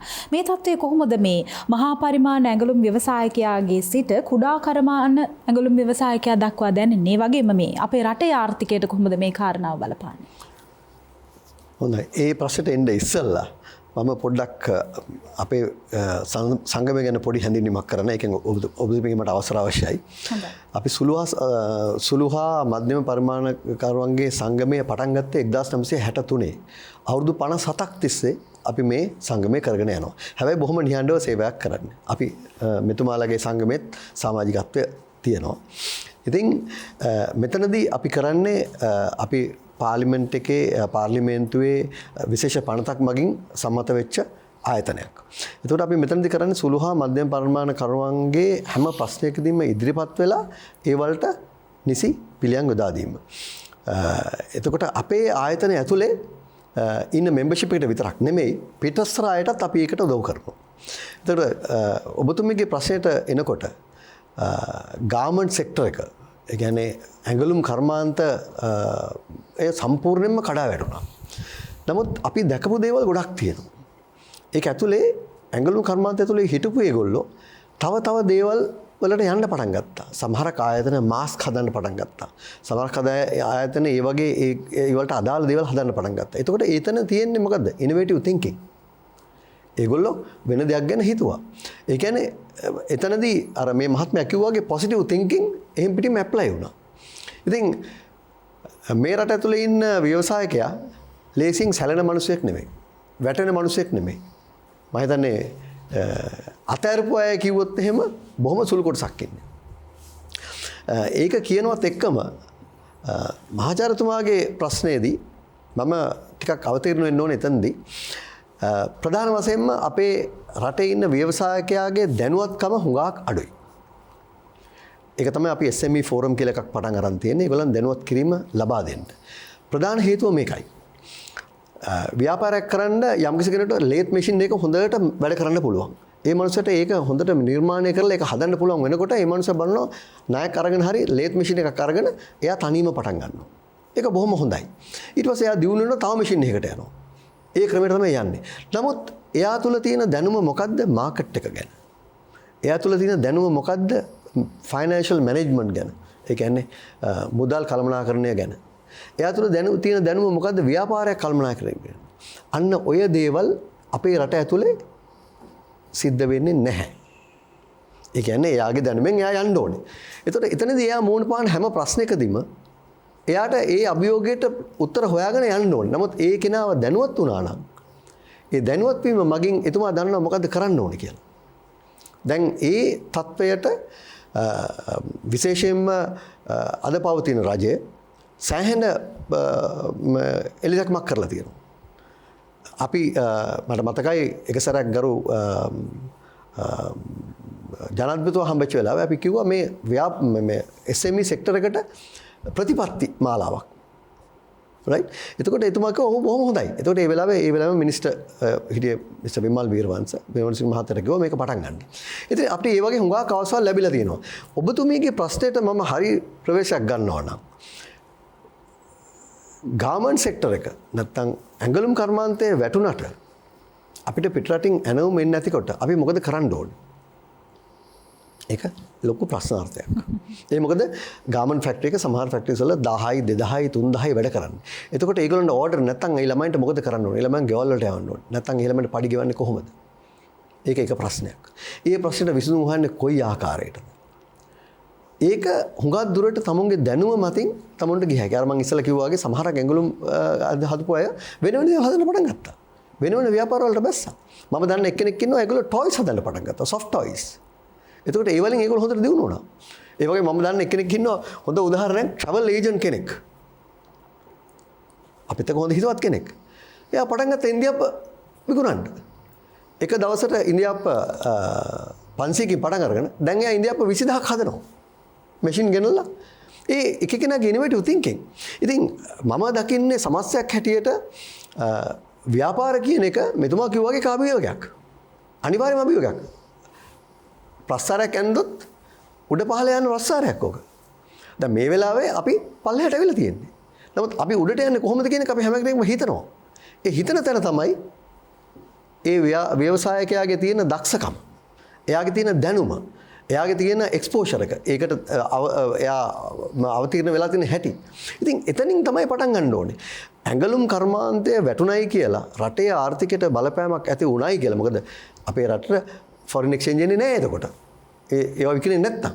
එතකොට මොකද අපි කරන්න ඕනේ? ඒකට වෙන ක්‍රම සහ විදි හොයන්න ඕනේ. හැබැයි ඒ වගේම දැන් අපි හුඟක් සම්බන්ධයි කර්මාන්ත අමාත්‍යාංශයත් එක්ක, එක්ස්පෝර්ට් ඩෙවලොප්මන්ට් බෝඩ් එකත් එක්ක. ඒගොල්ලෝ හැම වෙලාවෙම එක එක දේවල් කතා කරනවා. අපි මෙහෙම දෙයක් කරමුද? මෙහෙම දෙයක් කරමුද? ඕගලන්ගේ ඇඟලුම් කර්මාන්තේ හිටපු අයට අපිට පුළුවන් මෙන්න මේ වගේ ඕඩර් එකක් එල්ල දෙනවා අපිට. අපිට පුළුවන් ඕගලන්ට උදව් කරන්න. අපි අනිවාර්යයෙන් මේකට මැදිහත් වෙලා ඒ ඕඩර්ස් අරගෙන දෙනවා ඒගොල්ලන්ට. ඉතින් මේ වගේ දිනු කරන දේවල් ගොඩාක් කරන්න පුළුවන් අපිට. ඉතින් ඒක හුඟක් වෙලා තියෙන්නේ ව්‍යාපාරිකයා මම දන්න දේ තමයි ව්‍යවසායකයා හරිම ස්ටෙඩි. බොහොම තනි කකුලෙන් හරි හිටගෙන ඉන්න පුළුවන් පුද්ගලෙක්ගේ මට්ටමට එයාපත් වෙලා තියෙනවා. ඉතින් අපි හිතුවොත් එහෙම ලෝකේ අපේ ගාමන්ට් විකුණන්න බෑ අපිට මාකට් එකක් නැහැ. ඉතින් මොකද කරන්නේ එනවා වහලා ගෙදර ඉමු. එහෙම හිටියොත් මොකද වෙන්නේ? අපි ඔක්කොම බඩගින්නේ නේ. ඉතින් අපි ඒකට හිතන්න ඕනේ විකල්ප මාර්ග. ඒ වගේ මේ විකල්ප මාර්ගවලදී අපි දැකපු දේ තමයි අමාත්‍යාංශ වලින් ලොකු සහයෝගයක් තියෙනවා. අපෙන් සමහර කළ කතා කරලා අහනවා. මේ වගේ දෙයක් තියෙනවා ඕගලන්ට කරන්න ඕගලන්ගේ කවුරු හරි මෙම්ම කෙනෙක් ඉන්නවද? අනිත් තව එකක් අපි හුඟක් වැඩ කරනවා මේඩ් ඉන් ශ්‍රී ලංකා කියන එක. අපි ඒකට හුඟක් අනුබල දෙනවා. අමාත්‍යාංශයෙන් පුදුම මේක දෙන්න. මොනවද ඉම්පෝට් කරන්නේ ඕගලන්ට රටේ හදන්න පුළුවන් නම් කියන්න. අපි ඒව නවත්තන්න. ඒ මට්ටමට ඇවිල්ලා තියෙනවා. දැන් ඒකම මේ රට ඇතුලේ දැන් බලන්න අපි මේ ළඟදී දැක්කා ඔර්තොපෙඩික් බෙඩ් එක ICU එකට. ඒක පුද්ගලයෙක් නිර්මාණය කරුවා. හැබැයි මහාචාර්යතුමා තාමත් මේ ඇල්පෙනෙත්තේ සිට ජාතික දජය දක්වාම අපි ගෙන්නනවානේ පිටරටින්. තමයි තියෙන ප්‍රශ්නේ. ඉස්සර වුණේ නැහනේ. දැන්ට අවුරුදු 20කට 30කට ඉස්සෙල්ලා ඒ තත්ත්වය තිබුණේ නැහැ. ඇල්පෙනෙත්තත් ලංකාවේ හැදුවා. යකඩනේ හැදුවා. දැන් යකඩනෙත් ගෙන්නනවනේ. ඉතින් අපි එතනට එන්න ඕනේ. හැබැයි දැන් යන වාතාවරණය තුලේ ඒක ටිකක් අසීරු දෙයක්. මොකද මේ තියෙන මහාචාර්යතුමා සමා වෙන්න හැමෝම කියනවා හැමදාම කියනවා අපි ඔතෙන්ට එන්න ඕනි කියලා. අපිට පැහැදිලි කරන්න අඩුම තරමේ මේ සාකච්ඡාවේවත් ඔය කියන තැනට මේ රටේ ව්‍යවසායකයා අපි කොහොමද අරගෙන යන්නේ? දැන් අපිට සැලසුම් සකස් කරන්න, ප්‍රතිපත්ති හදන්න, කෙටුම්පත් සකස් කරන්න වෙලාවක් නැහැ. දැන් අපිට තියෙන මේ සඳහා කටයුතු කරන්න කොහොමද මේ කටයුතු අපි කරන්නේ? ඔබතුමී මාව ලොකු අමාරුවක දැම්මේ. මම ඒකට දෙන්නම් උත්තරේ. ඒ ප්‍රශ්නය මැද්දේ අපි කතා කරනවා මේක මෙහෙම වෙන්න ඕනේ මෙහෙම වෙන්න ඕනේ මෙහෙම වෙන්න ඕනේ කියලා. නමුත් මතක තියාගන්න ඔබතුමීට තේරුම් ඇයි යම් කිසි කෙනෙක් අමාරුවකට වැටුණාට පස්සේ තමයි එයා ඒකට ප්‍රශ්න වලට උත්තර හොයන්න බලන්නේ. මේ අවස්ථාවේදී අපේ සංසදයේ ඇතුළත් අපි කල්පනා කරනවා මොකද්ද මේකට කරන්නේ? මොකද්ද අපි ගත යුතු පියවර? අන්න ඒ පියවරවල අපි හුඟක් දුරට අරගෙන තියෙනවා. දැන් අපේ ඉන්න ව්‍යාපාරිකයෝ දැන් අඩන්නේ අපිට නෑ මේක කරන්න බෑ කියලා. මේ යම් දේවල් තියෙනවා තමුන් තුළ ඇතුලේ හදාගත යුතු දේවල්. මම අර මුලින් කිව්වා වගේ තමුන් තුළ තියෙන දැනුම දියුණු කර ගැනීම. හොඳ උදාහරණයක් මම කියන්නම්. අපි බැංකුවෙන් ලෝන් එකක් ගන්නවා සාමාන්‍ය සුළු හා මධ්‍යම ප්‍රමාණයේ ව්‍යවසායකයෙක් ලෝන් එකක් ගන්නවා. ඒ ලෝන් එක අරගෙන අපි තුමු 1 මිලියන් ගත්තා කියලා. ලක්ෂ 10ක් ගත්තා කියලා. ඒ ලෝන් එක අරගෙන ඒ ලෝන් එක යොදවන්න ඕනේ තමුන්ගේ ව්‍යාපාරය ඇතුළට. මොකද්ද මෙයා කරන්නේ? හුඟක් දුරට අපිට මේ බැංකුව වලින් අපිට කියන දේවල්. අපි කියන දෙයක් නෙමෙයි මේ. කියනවා එයා මෝටර් සයිකල් එකක් අරගෙන, එයා කාර් එකක් අරගෙන, එයා ඉඩමක් අරගෙන. ඉතින් ඒ මිනිස්සයාට ලෝන් එක ගෙවන්න ආපුවාම ලෝන් එක ගන්න කොහෙන්ද සල්ලි උත්පාදනය වෙන්නේ? මෙයා වෙන එකකට මේක යොදවලා. ඉතින් ඔය වගේ දේවල් වලට දැන් අපි මේ මහජන බැංකුවත් එක්ක මහජන බැංකුවේ චෙයාමන් මහත්මයා මිස්ටර් සුජීව රාජපක්ෂ අපිත් එක්ක මේ ගැන පෞද්ගලිකව කතා කරුවා. අපි වෙබිනාර්ස් කරුවා. වෙබිනාර්ස් ඇතුළතදී එතුමා කිව්වා මේ වගේ ප්‍රශ්න තියෙනවා. අපි පුළුවන් තරම් අපේ ව්‍යවසායකයන්ට අපේ කර්මාන්ත මණ්ඩලය ඇතුළේ ඉන්න අයට අපි කියලා තියෙනවා ඕගොල්ලෝ ලෝන් එකක් ගන්නවා නම් අපිට ඕගලන්ට පාර හදලා දෙන්න පුළුවන්. නමුත් ඕගොල්ලෝ ලෝන් එක ඒ ආකාරයට කරන්න. හැබැයි දැන් බැංකුවලත් ඒකට නියම ඔෆිසර්ස්ලා පත් කරලා තියෙනවා. ඒගොල්ලෝ ඒක මොනිටර් කරනවා. මේ ලෝන් එක ගත්ත එක මේකටද පාවිච්චි වෙන්නේ කියලා. ඔය වගේ සුළු දේවල් නිසා ව්‍යාපාරිකයෝ වැටලා තියෙනවා. ඒ අතර සල්ලි ආපුවාම තව මොකද කරන්න කියලා එක දන්නේ නැති කට්ටිය ඉන්නවා. ඉතින් මේක මොකේද ඔකේ මූලික අදහස? දැනුම. තමුන්ට හම්බෙච්ච මුදලෙන් ඒකෙන් ඒ දෙයට යොදවලා ඒකෙන් ලාභයක් ලබලා අනිත් දේවල් කරගන්න එක වෙනම දෙයක්. ඉතින් මේ ප්‍රශ්න අද ඊයේ නෙවෙයි එදා ඉඳලම තිබිච්ච ප්‍රශ්න. ඉතින් මේක ඉස්සරහට යන්න දෙන්න බෑ. ඉතින් අපි ඒක නිසා බැංකුත් එක්ක රටේ ඉන්න බැංකු ඔක්කොම අපිත් එක්ක ඉන්නවා. රටේ ඉන්න lending institutions ඔක්කොම අපිත් එක්ක ඉන්නවා. ඒගොල්ලෝ ඔක්කොම කියන්නේ right. අපි ඔයගොල්ලොත් එක්ක උදව් වෙන්න. ඔයගොල්ලොත් එක්ක කරන්න. හැබැයි නමුත් මේ දේවල් වෙන්න ඕනේ. මොකද ව්‍යවසායකයෙක් පැත්තෙන් අපි හැම වෙලාවෙම ව්‍යවසායකයා ගැන ඔබතුමාලා බලනවා සානුකම්පිත විදියට. අපිත් ඒ විදිහට තමයි බලන්නේ. නමුත් ව්‍යවසායකයා විසිනුත් in return කළ යුතු දෙයක් තියෙනවා.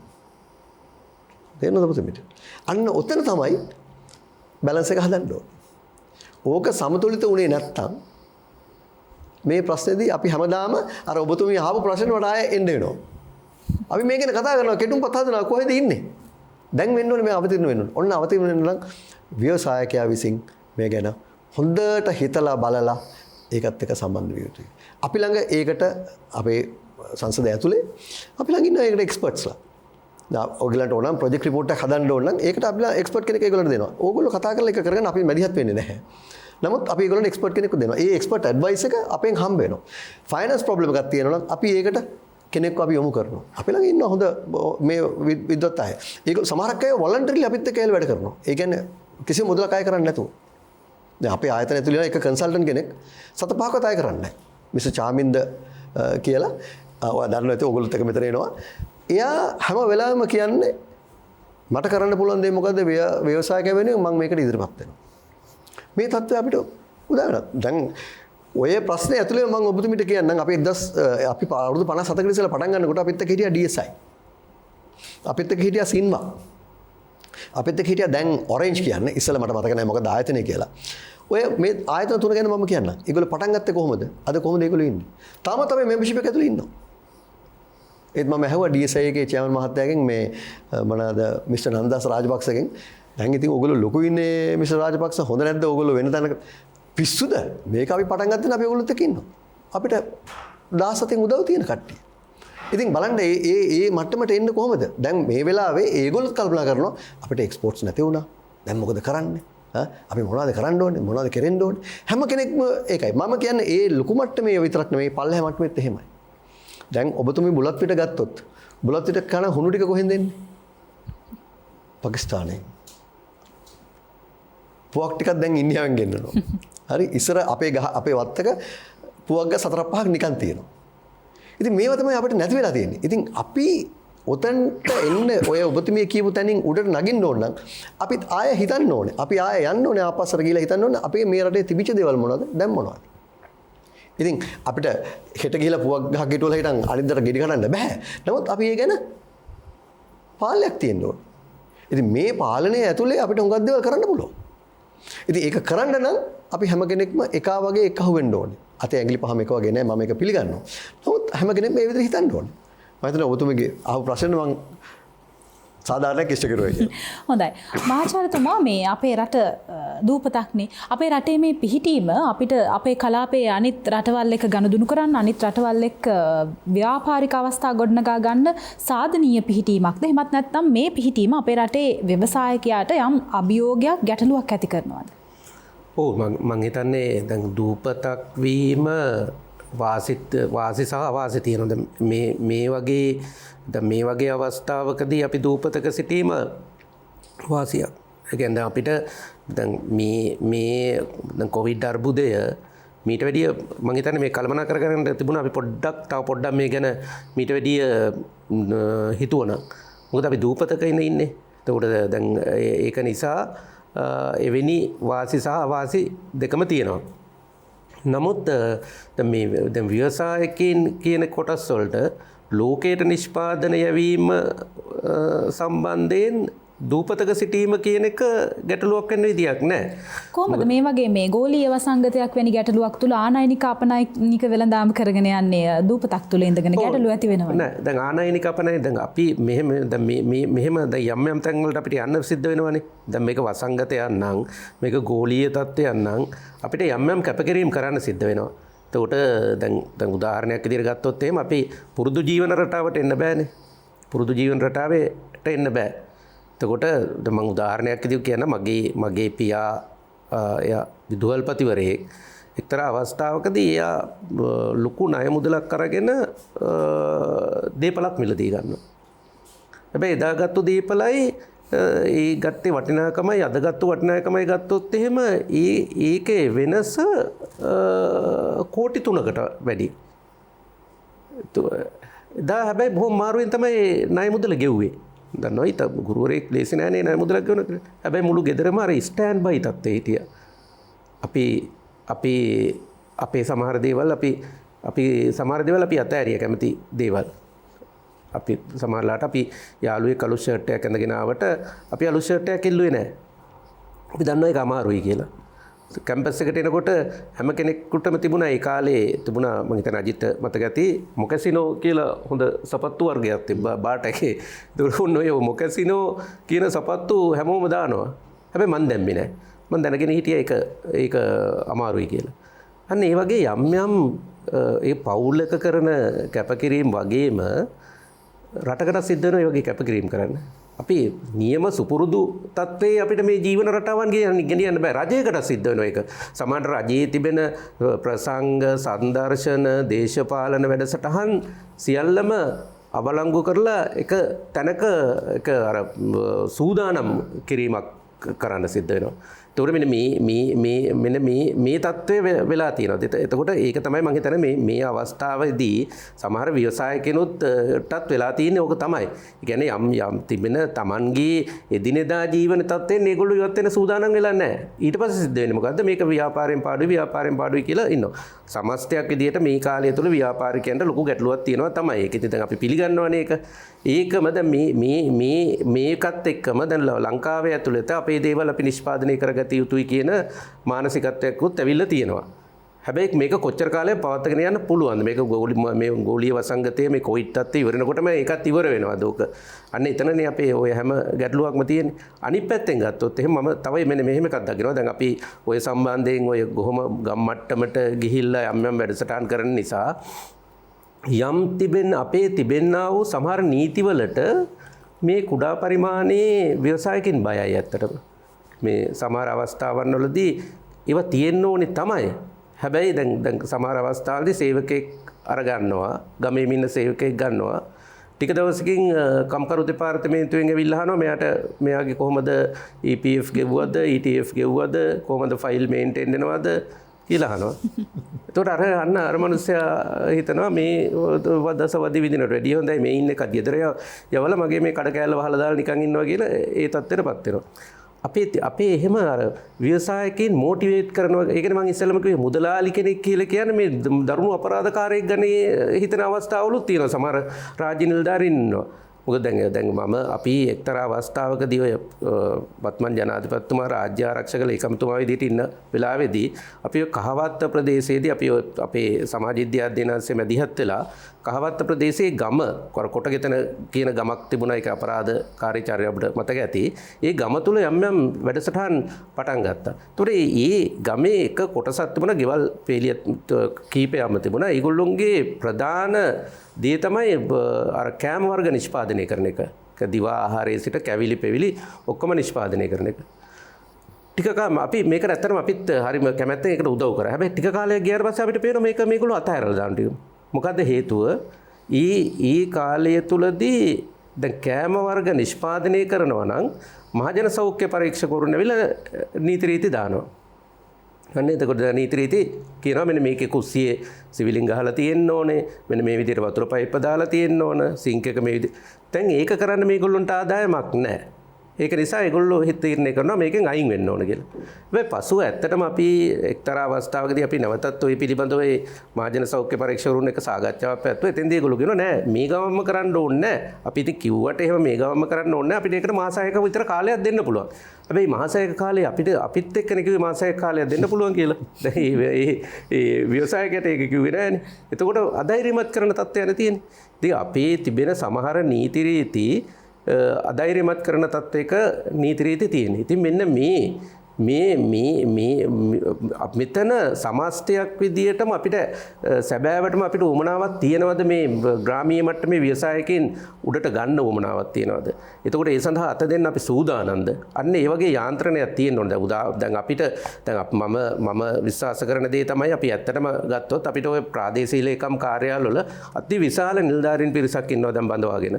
එතකොට ඒ නිලධාරීන්ට යම්කිසි පුහුණුවක් දීලා මේ ප්‍රාදේශීය ලේකම් කොට්ටාසය තුළ ඉන්න ව්‍යවසායකයන් ඉදිරියට ගැනීම සඳහා වැඩපිළිවෙලක් කරන්න පුළුවන්. හැමතිස්සෙම මම හිතන්නේ අපි ගත්තොත් එහෙම සමහර අය ඩිජිටල් මාකටිං වලට කැමති වගේම තවත් කෙනෙක් කැමති පොළට ගිහිල්ලා සතියන්තේ පොළට ගිහිල්ලා බොට්ටි ගන්න කැමති. දැන් උදාහරණයක් ගමක් ගත්තොත් එහෙම කවදාකවත් ගමක අපි තව අවුරුදු 20කටවත් මම විශ්වාස කරනවා අපේ ඉතාමත්ම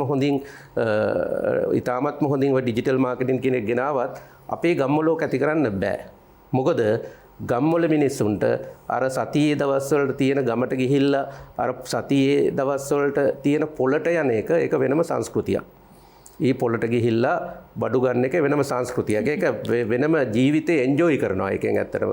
ඒ පොළේ යනවා කියන එක නිකන් ගම් වලට ගිහිල්ලා බලන්න ඒ මිනිස්සු ඒකට කැමති ඇත්තටම. මේ පොළේ යන්න කැමති. කොච්චර ගෙදරලන් කඩේක ඊට වැඩි අඩු මිල බඩු තිබුණත් අරක වෙනම මේ සංස්කෘතියේ කොටසක් බවට පත් වෙලා තියෙනවා. ඉතින් ඒක නිසා මෙන්න මේ එකක් අපේ මේ තිබෙන වාණිජ සංස්කෘතිය ඊගාට අපේ චින්තනයන් වගේ දේවල් මෙතෙන්දී බොහෝ අවස්ථාවලදී බලපානවා. අනිත් එක තමයි ගොඩක් අවස්ථාවලදී අපි කොච්චර දැන් අපි මේඩ් ඉන් ශ්‍රී ලංකා කියලා නාමය මේ යටතේ එනවා නම් මම හිතන්නේ ඒවා යම් ආකාරයකට ලෝකයේත් එක්ක තරම් කරන්න පුළුවන් ස්ටෑන්ඩඩ් මට්ටමින් එන්න ඕන.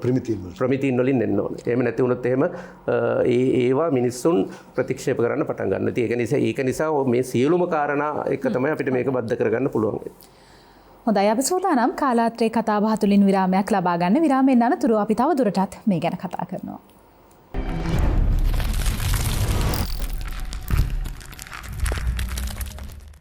විරාමයෙන් අනතුරුව අපි නැවතත් එකතු වෙනවා කාලාත්‍රේ කතා බහත් එක්ක. අද මාතෘකාව ව්‍යවසායකයා සහ අනාගත අභියෝග.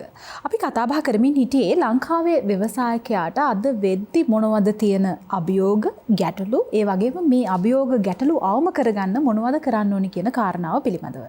අජිත් මහත්මයා, සංචාරක කර්මාන්තය කියන්නේ ලංකාවේ ආර්ථිකයට විශාල දායකත්වයක් ලබා දෙන ශේෂ්ත්‍රයක් කර්මාන්තයක්. ලංකාවේ දළදේශීය ආදායමෙන් 4%-5% වගේ ප්‍රමාණයක් සංචාරක කර්මාන්තය නිසා තමයි අපිට ලැබෙන්නේ. හැබැයි පසුගිය පාස්කු ප්‍රහාරයෙන් ලංකාවේ දිනකට ආපු සාමාන්‍ය සංචාරකින් සංඛ්‍යාව 7600ක් විතර තිබ්බ. හැබැයි පාස්කු ප්‍රහාරයෙන් පස්සේ මේ සංඛ්‍යාව 1700ක් දක්වා අඩු වුණා. 7600 1700ක් දක්වා අඩු වුණා එක් දින ප්‍රහාරයක් නිසා. දැන් මේ ගෝලීය වසංගතයත් එක්ක අපේ රටේ සංචාරක කර්මාන්තයට මොකද වෙන්නේ? සංචාරක කර්මාන්තයත් එක්ක බැඳුණු ව්‍යවසායකින්ට මොකද වෙන්නේ? ඔවුන්ට විකල්ප තියෙනවද මේ තත්ත්වය තුළ? මම හිතන්නේ ගොඩක් වැදගත් ප්‍රශ්නයක් ඇහුවේ. මොකද සංචාරක ව්‍යාපාරය තමයි ඒ ශේෂ්ත්‍රයේ තමයි වැඩිපුරම අවදානමට ලක්වෙච්ච සෙක්ටර් එක, ඒ ශේෂ්ත්‍රය. එතකොට මේක ලංකාවට විතරක් නෙමෙයි මුළු ලෝකේ පුරා හැමතැනටම පැතිරලා ගිය එකක්.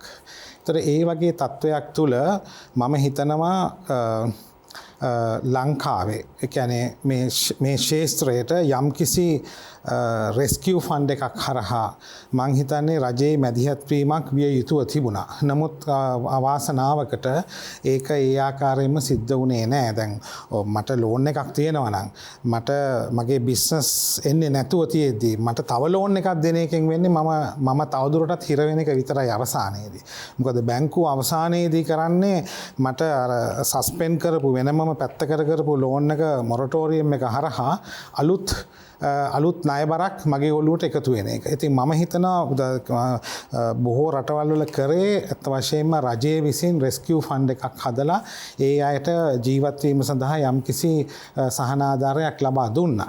නමුත් අනිත් පැත්තට මෙන්න මෙහෙම එකක් වෙනවා. දැන් කෙසේ වෙතත් මේ ගෝලීය වසංගතයත් එක්ක ලෝකෙට ජීවත් වෙන්න වෙනවා. ඒක නිසා මේකට මේ තියෙන නිරෝධායන නීති වලට අනුකූලව සංචාරකයන් ගෙන්වා ගැනීම තමයි අත් වශයෙන්ම කරන්න පුළුවන්. මේක මම හිතන්නේ බොහෝ රටවල් දැන් ඉදිරියට එන්න ඒ වගේ දේවල් එකෙන් කරන්න පටන් අරගෙන තියෙනවා. හැබැයි මේ අජිත් මහත්මයා වරින් වර පනවන සංචරණ සීමා ඒ වගේම මේ නිරෝධායන නීති රීති කොහොමද සංචාරකීන්ට බලපාන්නේ? ඔය මම හිතන්නේ දැනට අවසාන වශයෙන් මම දැකපු නිරෝධායන නීති ගොඩක් ෆ්ලෙක්සිබල්, ගොඩක් කියන්නේ ගොඩක්ම පහසු විදිහට ඒක හදලා තියෙන්නේ. අර දවස් 14 සීමාව අයින් කළා ඇවිල්ලා හොටෙල් එකේදී PCR ටෙස්ට් එක ගන්න විදිහට තමයි තියෙන්නේ. ඉතින් මම හිතනවා මේක බර්ල්ඩ් එකේ තියෙන ස්ටෑන්ඩඩ් එක. අපිත් ඒ ස්ටෑන්ඩඩ් එකට යන්න වෙනවා. ඉතින් යම්කිසි රිස්ක් එකක් තියෙනවා නැත්තේ නෑ. නමුත් අවදානම යම්කිසි ප්‍රමාණයකට කන්ට්‍රෝල් කරගන්න එක සහ ඒ අවම මට්ටමින් පවත්වාගෙන යමින් සංචාරකයන් එන්න පුළුවන් තරම් අනුබල දීම එක තමයි අත්ත වශයෙන්ම අපි කළ යුත්තේ. දැන් බොහෝ රටවල් වල මේක අත්ත වශයෙන්ම කරගෙන යනවා. ඉතින් ඒක එක පැත්තක්. අනිත් පැත්ත තමයි සංචාරක ව්‍යාපාරිකයන් බොහෝ වෙලාවට තමන්ගේ බිස්නස් එක වෙනත් ශ්‍රේෂ්ඨවලට ගෙන ගියා. ඒ කියන්නේ ඒගොල්ලන්ගේ බිස්නස් එක කඩා වැටීම තුළ බොහෝ අය කෘෂිකාර්මික ව්‍යාපෘතීන් පටන් අරගෙන තියෙනවා. ඒ වගේම සමහර අය මේකට යම් නිරෝධායනයට වගේ අදාළ යම් උපකරණ සාදන්න, ඒ වගේ නැත්තම් මාස්ක් හදන්න, නැත්තම් හෑන්ඩ් සැනිටයිසර්ස් හදන්න ඒව වලට යොමු වෙලා තියෙනවා. ඉතින් මේ තියෙන කඩා වැටීම එක මොහොතින් අපිට උඩට ගන්න පුළුවන් විදිහක් නෑ. නමුත් මම හිතනවා රජය නිවැරදි තැනකට ඇවිල්ලා තියෙනවා මේක ගොඩක් දුරට ෆ්ලෙක්සිබල් කරලා අර දවස් 14 සීමාව වයින් කරලා මේක PCR ටෙස්ට් එකක් තුලින් මේකේ තියෙන අවබෝධය ලබාගෙන මම හිතන්නේ සංචාරක ව්‍යාපාරය ගන්න ඒක විදේශීය සංචාරකය. නමුත් මේකක් වෙන එකක් නැද්ද? දැන් දැන් විදේශ සංචාරකයන්ට විවෘත කරාට පස්සේ දැන් ඇත්තටම දැන් දැන් අලුත් වෛරස් එකකුත් ඇවිල්ලා තිබුණානේ. දැන් අලුත් වෛරස් නව ප්‍රභේදයක් ඇවිල්ලා තියෙනවා. දැන් ඒ නව ප්‍රභේදයේ ලංකාවට එනවා එංගලන්ඩ් ටීම් එකක ක්‍රිකටර් කෙනෙක් එක්ක. ඒතකොට දැන් මම අහන්නේ දැන් මේක දැන් ඇත්තටම ඔබතුමා කියන කාර්ය මේක මොකක් හරි කොතනක හරි පටන් ගන්නත් ඕනේ තමයි. නමුත් අපි සමස්ත අවධානය මේක මේ කොහොම හරි කන්ට්‍රෝල් කර ගැනීමකට ගිහිල්ලා සංචරණ සීමා වැඩි කරලා කොන්ට්‍රෝල් කරගෙන ගියොත් ඊට වැඩිය අපිට හොඳ ඵලදායක තත්ත්වයක් ගන්න පුළුවන් නේද? මේ තියෙන දැන් උදාහරණයක් ඉදිරියට ගත්තොත් එහෙම දැන් දෛනිකව වාර්තා වෙන කොවිඩ් රෝගීන් ගාන 500ත් 700ත් අතර දැන් පොඩි සීමාවක එහාට මෙහාට වෙන්නේ. ඒතොර මේ තත්ත්වය ටිකක් වැඩි වගේ. ඒතොර මේක අඩු කරගෙන අපි අඩු කර ගැනීම සඳහා ඉස්සෙල්ලම ක්‍රියාමාර්ග ගත්තොත් වැඩිය හොඳයි කියලා හිතෙන්නේ නැද්ද? මහාචාර්යතුමා සමාවෙන්න අපි කිසිසේත්ම අමතක කළ යුතු නැහැ. පහුගිය ගෝලීය වසංගත තත්ත්වය තුළ අපි නිරෝධායනය වෙමින් මතත් අපි සම්පූර්ණ රට ඇඳිරි නීතියට ලක් කරලා ලොක්ඩවුන් එකට ගියපු අවස්ථාවේ සියලුම ව්‍යවසායකින්ට මොරටෝරියම් එකක් එහෙමත් නැත්නම් කාරක ප්‍රාග්ධන ණයක් ලබා දුන්නා. අනිත් ව්‍යවසායකින් වෙද්දී අනිත් ව්‍යවසායකුන්ට මේ කාරක ප්‍රාග්ධන ණය ගෙවා ගැනීමේ අවස්ථාව උදා වෙමින් තියෙනවා. හැබැයි සංචාරක ක්ෂේත්‍රයේ ඉන්න ව්‍යවසායකින්ට මේ මොරටෝරියම් එක එහෙමත් නැත්නම් කාරක ප්‍රාග්ධන ණයවත් ගෙවා ගැනීමේ අවස්ථාව තාම උදා වෙලා නැහැ. එතකොට තවත් සංචරණ සීමා පනවමින් තවත් සීමාවලට ගියොත් ඔවුන් කොහොමද අඩුතරමේ මේ ණයවත් ගෙවා ගන්නේ? නෑ දැන් අපි ඉස්සෙල්ලම අපි කරන්න ඕන ප්‍රධානම ගැටලුවට උත්තර දෙන එකනේ. දැන් අපිට දැන් උදාහරණයක් විදිහට ගත්තොත් එහෙම අපි සංචාරක ප්‍රධාන ගැටලුව කොවිඩ්නේ. ප්‍රධාන ගැටලුව සංචාරක ඒ කියන්නේ කොවිඩ් වලින් බේරී සිටීම තමයි දැන් තියෙන ප්‍රධානම ගැටලුව. මහාචාර්යතුමා ප්‍රධාන ගැටලුව කොවිඩ් නෙමෙයි නව සාමාන්‍යකරණය ලෙස අපි හඳුන්වන තත්ත්වය තුල අපිට කොවිඩ් එක්ක තව කොයිච්චර කාලයක් ඉන්න වෙයිද නැද්ද කියන එක අපිට තීරණය කරන්න බෑනේ. නව සාමාන්‍යකරණය තුල අපිට ඉතාම සාමාන්‍ය ලෙස ඉන්න වෙනවනේ කොවිඩ් එක. නෑ මම ඒකට එකඟ වෙන්නේ නෑ. මොකද දැන් කොවිඩ් මර්ධනය කරගත්තු රටවල් තියෙනවානේ. කොවිඩ් මර්ධනය කරගත්තේ දැඩි සංචරණ සීමා යටතේනේ. දැන් උදාහරණයක් විදිහට ගත්තොත් එහෙම නවසීලන්තයේ වියට්නාමය එතකොට ඊට අමතරව මට මතක විදිහට පිලිපීනය දැන් මේගොල්ලෝ ඇතුලේ දැන් කොච්චර මේක දැන් නිව්සීලන්ත නවසීලන්තයේ ජනගහනය අඩුයි තමයි. නමුත් නවසීලන්ත අග්‍රාමාත්‍යවරිය ජනතාවගෙන් ඉල්ලනවා ඔයගොල්ලෝ ක්‍රිස්මස් සමරන්න කියලා. නව අවුරුදු උත්සව සමරන්න කියලා. අජිත් මහත්මයා ඔබතුමාගේ අදහස මොන වගේද? මම කියන්නේ මෙහෙමයි අපිට අර ඔයා කිව්වා වගේ අපි මේකත් එක්ක ජීවත් වෙන්න වෙනවා. මේ එන්නත තාම අපිට 100%ක්ම World Health Organization එකත් කියන්නේ as a matter of emergency situation. මේක මේ emergency එක සිදුවේ එකක් තමයි මේගොල්ලෝ මේක දෙන්නේ කියලා. ඒ කියන්නේ මේක 100%ක්ම සාර්ථකත්වය කියන එක කිසි කෙනෙක් තාම දන්නේ නැහැ. තාම මේක දීගෙන යනවා. එතකොට ඕනෑම එන්නතක ඉතිහාසය ගත්තොත් ඒක විටින් විට තමයි improve කරලා 100%ක්ම සාර්ථක බවට පරිවර්තනය කරේ. ඉතින් ඒ කියන්නේ මේක අපිට මේකත් එක්ක ජීවත් වෙන්න වෙනවා. එන්නත කෙසේ වෙතත් ජීවත් වෙන්න වෙනවා. එතකොට අපිට කරන්න පුළුවන් තමයි අපි හැකි උපරිම අපේ සේෆ්ටි මෙෂර්ස් අරගෙන නමුත් මේ තියෙන වැඩ කටයුතු ඒ විදිහට අපිට කරගෙන යන්න වෙනවා. නැත්තම් සංචාරක ව්‍යාපාරය කියලා කියන්නේ ලක්ෂ 20ක පමණ ප්‍රමාණයක් ඒකේ එම්ප්ලොයි වෙලා ඉන්නවා. ඒ කියන්නේ ඒ අයට අද කරන්න දෙයක් නැහැ. නමුත් ඒ වගේ තත්ත්වයක් උඩ මම හිතනවා අපිට යම් අවදානමක් තියෙනවා. නමුත් ඒ අවදාන කළමනාකරණය කරන ගැනත් අපි හිතලා අපි මේ සංචාරක ව්‍යාපාරය විවෘත කළ යුතුයි කියන තැන තමයි අපේ ෆෙඩරේෂන් එක ඉන්නේ. නැත්තම් වෙන්නේ අති විශාල කඩාහැලීමක්. ඉතින් ඒකට විවිධ උපක්‍රම අපිට යෝජනා කරන්න වෙනවා. ඉතින් මම හිතනවා දැන් මේ තියෙන තත්ත්වයේ අනුව ඒක යම්කිසි අප්වීමක් වේ. ඒක විදේශීය සංචාරකයන්. නමුත් ලෝකල් ටුවරිසම් කියන එක ගිය අවුරුද්දේ ඔක්තෝබර් වෙනකොට හොඳ තත්ත්වයකට ආවා.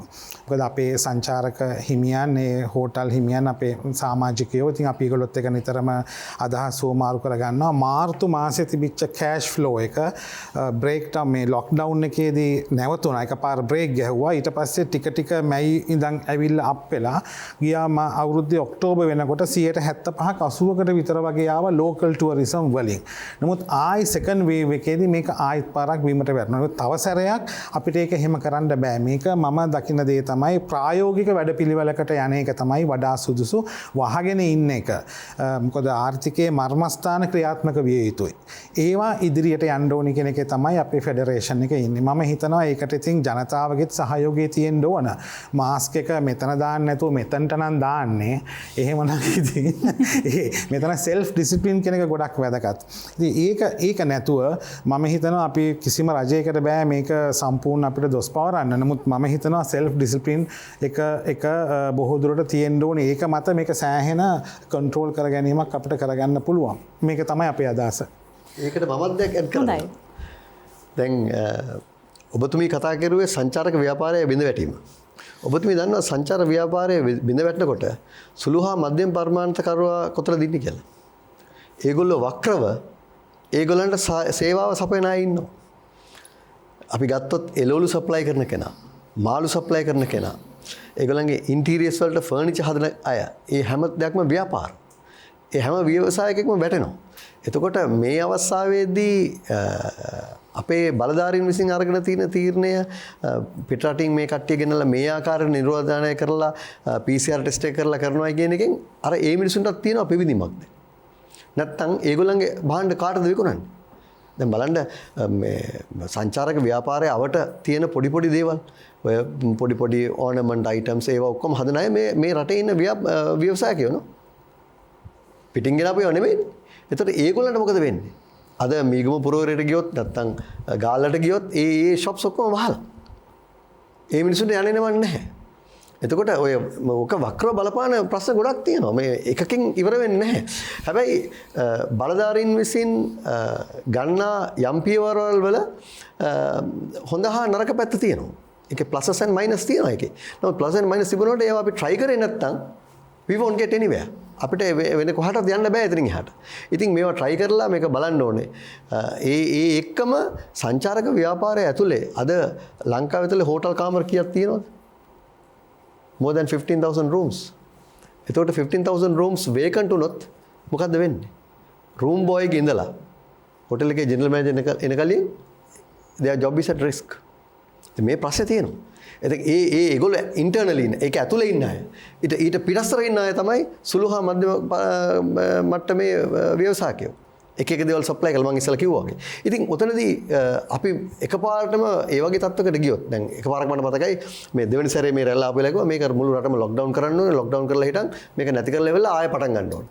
එතකලින් මිනිස්සු බඩගින්න ඉන්න ඕනේ. මේ රටට ඒක දරන්න පුළුවන්ද? අපේ ආර්ථික තත්ත්වය හෙට අපිට ඒක දරන්න පුළුවන්ද? එහෙම වුණා නම් රට අඩියක් යට යනවා.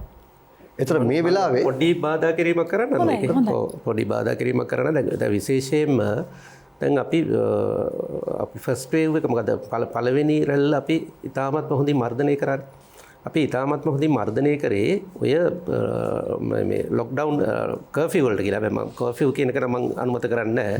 ලොක්ඩවුන් වලට ගියා නම් ඊට වැඩිය හොඳයි. ඒ කියන්නේ ලොක්ඩවුන් වලට ගියාට පස්සේ කර්ෆියු කියන එක තවත් කොවිඩ් වැඩි වීමට හේතුවක් වෙනවා. ලොක්ඩවුන් කියන එක නමුත් ඊට වැඩිය ෆ්ලෙක්සිබල්. එතකොට මෙන්න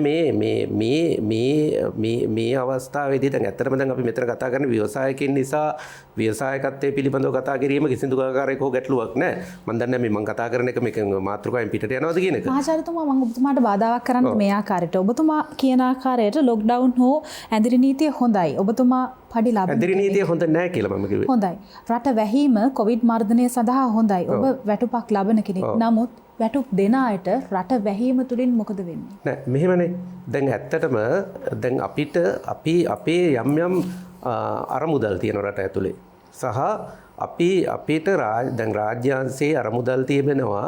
මේ කාලය තුල ඒ අරමුදල් අපිට ලබා ගන්න පුළුවන් සහනාධාර සඳහා. මම එකඟ වෙන්නේ නැහැ මහාචාර්යතුමා. අපේ රටේ ඉන්න බුලත් ටික විකුණන ව්‍යවසායකයාට මාළු ටික අලෙවි කරන කෙනාට හැබැයි දැන් අපි ලොක්ඩවුන් එකක් හෝ මේ ඇඳිරි නීතිය තුල මම හිතන්නේ මගේ කියන ටික ඉතුරු ටිකක් කියන්න සීලම මේ වුණා නේද? එතකොට මේ අපි රජයේ තිබෙන්නා වූ මේ වෙනත් ව්‍යාපෘති දැන් උදාහරණයක් විදිහට ගත්තොත් මම හොඳටම දන්න දෙයක් තමයි මේ දෙසැම්බර් මාස අවසානයේදී විවිධ රාජ්‍ය ආයතනවල සමහර හොටෙල්ස් අරගෙන විවිධාකාරයේ වර්ක්ෂොප්ස් තිබ්බා.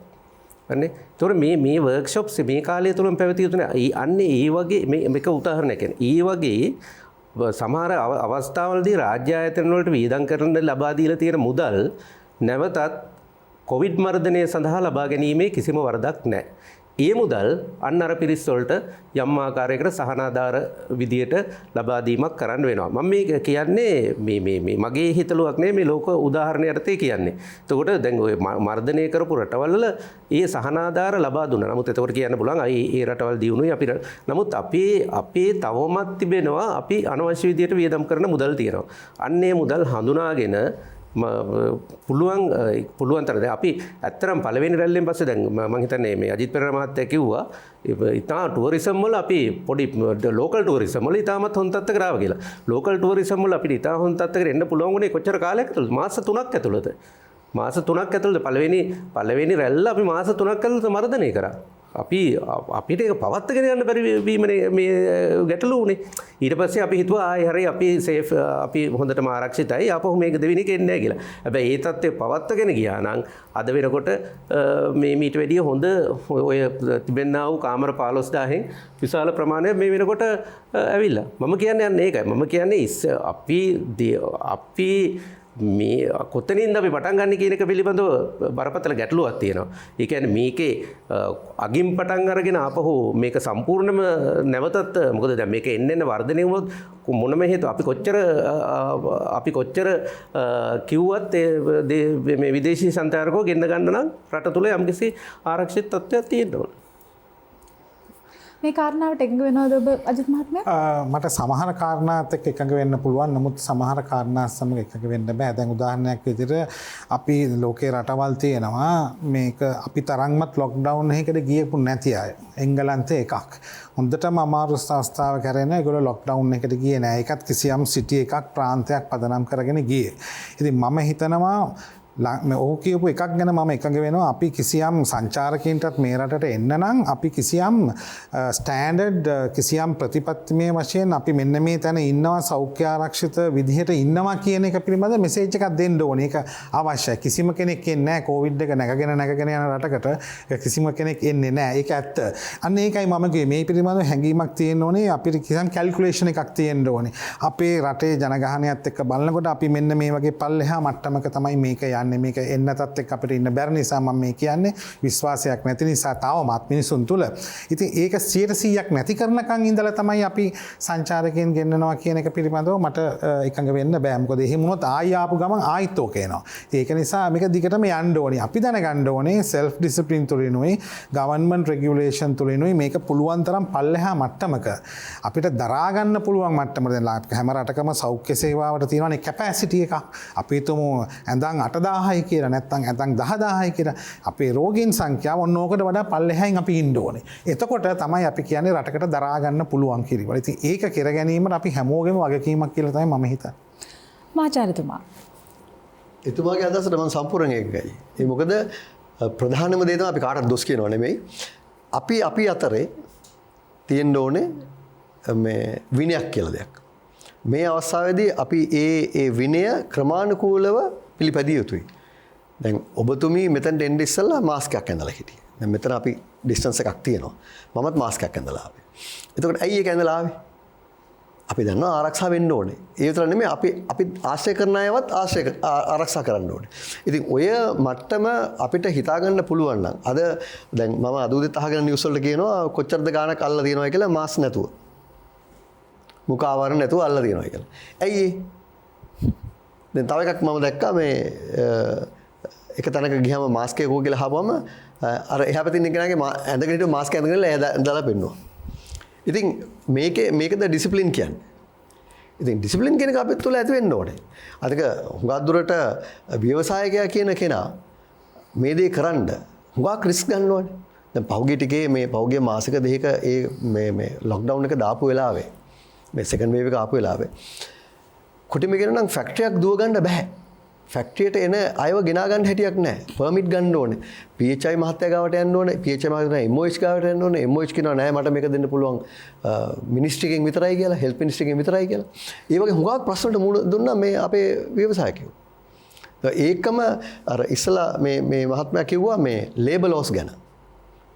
දැන් ලංකාවේ ඇතුලේ ගරු ජනාධිපතිතුමා විසින් පත් කරලා තියෙනවා 18 දෙනෙක්ගෙන් සමන්විත සංගමයක්. ලංකාවේ තියෙන ලෝස් හැම දෙයක්ම ව්‍යාපාරිකයට බලපාන හැම නීතියක්ම කොහොමද සංශෝධනය කරන්නේ? කොයි ආකාරයකටද ව්‍යාපාරයකට පහසු වෙන්න තියෙන්නේ කියලා. අර ඉස්සලා කිව්වේ බිලොත් කඩයක් දාලා ඒ කඩේට තව කෙනෙක් එම්ප්ලොයි කරපුවාම එයා ටික කාලෙකට පස්සේ ලේබර් එකෙන් වෙලා අහනවා ඔයා මෙයාට EPF ගෙවනවාද කියලා. ඉතින් ඒ වගේ ප්‍රශ්න තියෙනවා. ඒ වගේ වෙලාවෙදී අපි පුළුවන් තරම් ෆ්ලෙක්සිබල් වෙන්න ඕනේ. ඉතින් ඒ අවස්ථාවේදී ඒ පැත්තෙනුත් තදින් ඉන්නේ නැතුව එහෙම නැත්නම් රිජිඩ්ලි ඉන්නේ නැතුව අපිට ඒ සහනය දෙන්න ඕනේ. ඒ සහනය දෙනවා නම් ව්‍යවසායකයා අනිවාර්යයෙන්ම එයා දන්නවා දැන් අවංකවම කියනවා නම් ලේබර් ඩිපාර්ට්මන්ට් එක ගත්තොත් ලේබර් ඩිපාර්ට්මන්ට් එකට කවුරු ගිහලා කම්ප්ලේන්ට් එකක් දැම්මොත් ඒ කම්ප්ලේන්ට් එකේ පැත්තෙන් ඉඳන් තමයි අපි දිහා බලන්නේ. ඒතර අපි ගිහලා සාධාරණීකරණය කෙරුවට පස්සේ ඒගොල්ලෝ පිළිගන්නවා ඒක. එතකොට too late. ඉතින් ඒ වගේ දේවල් අපි පුළුවන් තරම් හදන්න ඕන. I think මේක හොඳ සංකල්පයක් ඒ රටේ තියෙන නීති මාලාවල. I think ඒකම ව්‍යවසායකයට දකින්න තව දෙයක් තමයි ඔබතුමීට කිව්වොත් පර්මිට් එකක් ගන්න. අපි හිතමු තමුන්ට ඕන කරනවා පරිසර බලපත්‍රයක් ගන්න. තමුන්ට ඕන කරනවා ව්‍යාපාරික සඳහා බලපත්‍රයක් ගන්න. මේ ඔක්කොම එක තැනකින් අපි මේ ගැන මීට ඉස්සෙල්ලත් මේ ඉල්ලීමක් කරලා තියෙනවා. එක තැනකින් ගන්න පුළුවන් වුණොත් ව්‍යවසායකයට කිසිම රසීදයක් නැතුව එතනට ගිහලා ගන්න පුළුවන්. දැන් හුඟක් දේවල් ස්ට්‍රීම්ලයින් කරලා තියෙනවා. ඒ කියන්නේ ඔන්ලයින් ගිහිල්ලා අපිට ඒක ඇප්ලයි කරලා ඒක ඇප්‍රූවල් ගන්න පුළුවන්. ඉතින් මේ වගේ තත්ත්වවලට අපි එන්න ඕනේ. අර ඔබතුමා කිව්වා වගේ ඩිජිටල් තාක්ෂණයට අපි යන්න ඕනේ. දැන් එන්න මිනිස්සුන්ට මොකද වෙලා තියෙන්නේ? හැම කෙනෙකුටම තමුන් කැමති හෝ නැත හෝ whether you like it or not you have to go for digital technology. දැන් Zoom meeting. දැන් මේක අපි ඔබතුමියව හම්බෙලා මේ face to face meeting එකක්, live meeting එකක්. දැන් අද කොච්චර තියෙනවද? ඔබතුමියලා කොච්චර කරනවද මේ Zoom meetings? ඒක නවා කියලා පුටකුඩ ගෙනලා මෙතන තියලා වාඩි කරලා පෙන්නනවා අපිට. ඉතින් සමහරක් වෙලාවට ඒක හරි හොඳ දේවල්. ඉතින් අපි අලුත් තාක්ෂණයත් එක්ක යන්න ඕනේ.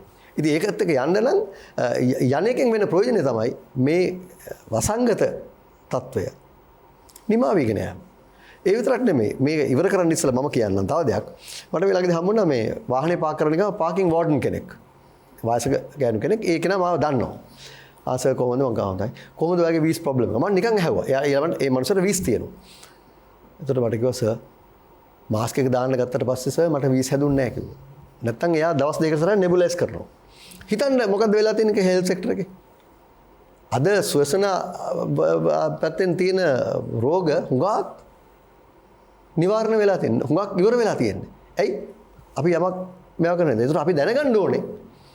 අපි මේ මාස්ක් එක පාවිච්චි කිරීමෙන් අපිටත් සමාජයටත් අපි මෙහෙවරක් කරනවා කියලා. ඒ විතරක් නෙමෙයි හැමදේම පරිසම් වෙන්න ඕනේ. ඔය පාටි දානකොට සෝෂල් ඩිස්ටන්සින් තියලා ඒව ඔක්කොම කරන්න ඕනේ. දැන් හෝටලයක දැන් වෙඩින් එකක් තියෙනවා නම් දැන් මගුල් ගයක් තියෙනවා නම් ඒකට එන්න දෙන්නේ යම්කිසි සීමිත ප්‍රමාණයක්. ඒ විතර නෙමෙයි ඒගොල්ලන්ගේ විස්තර ඔක්කොම දෙන්න ඕනේ හෝටලෙට. ID කාඩ් එක ඉදලා ඔක්කොම දෙන්න ඕනේ. ඒතර ඒ බොහොම හොඳ දේවල්. අද මේ බොහොම తాවකාලිකව කරන දේවල් නේ. මේක වැඩේ ප්‍රශ්නේ විසඳුණාට පස්සේ අපිට අවශ්‍ය වෙන්නේ නැහැ. ඉතින් අපි බලන්න ඕනේ උදුරට යන්න. අජිත් මහත්මයා මේ ලෝකේ දිනපු සමහර ව්‍යවසායකින් ඉන්නවා. උදාහරණයක් විදිහට ලෝකේ දිනපු ලෝකේ හැමෝම දන්න බ්‍රෑන්ඩ්ස් තියෙනවානේ Louis Vuitton, Gucci, Adidas.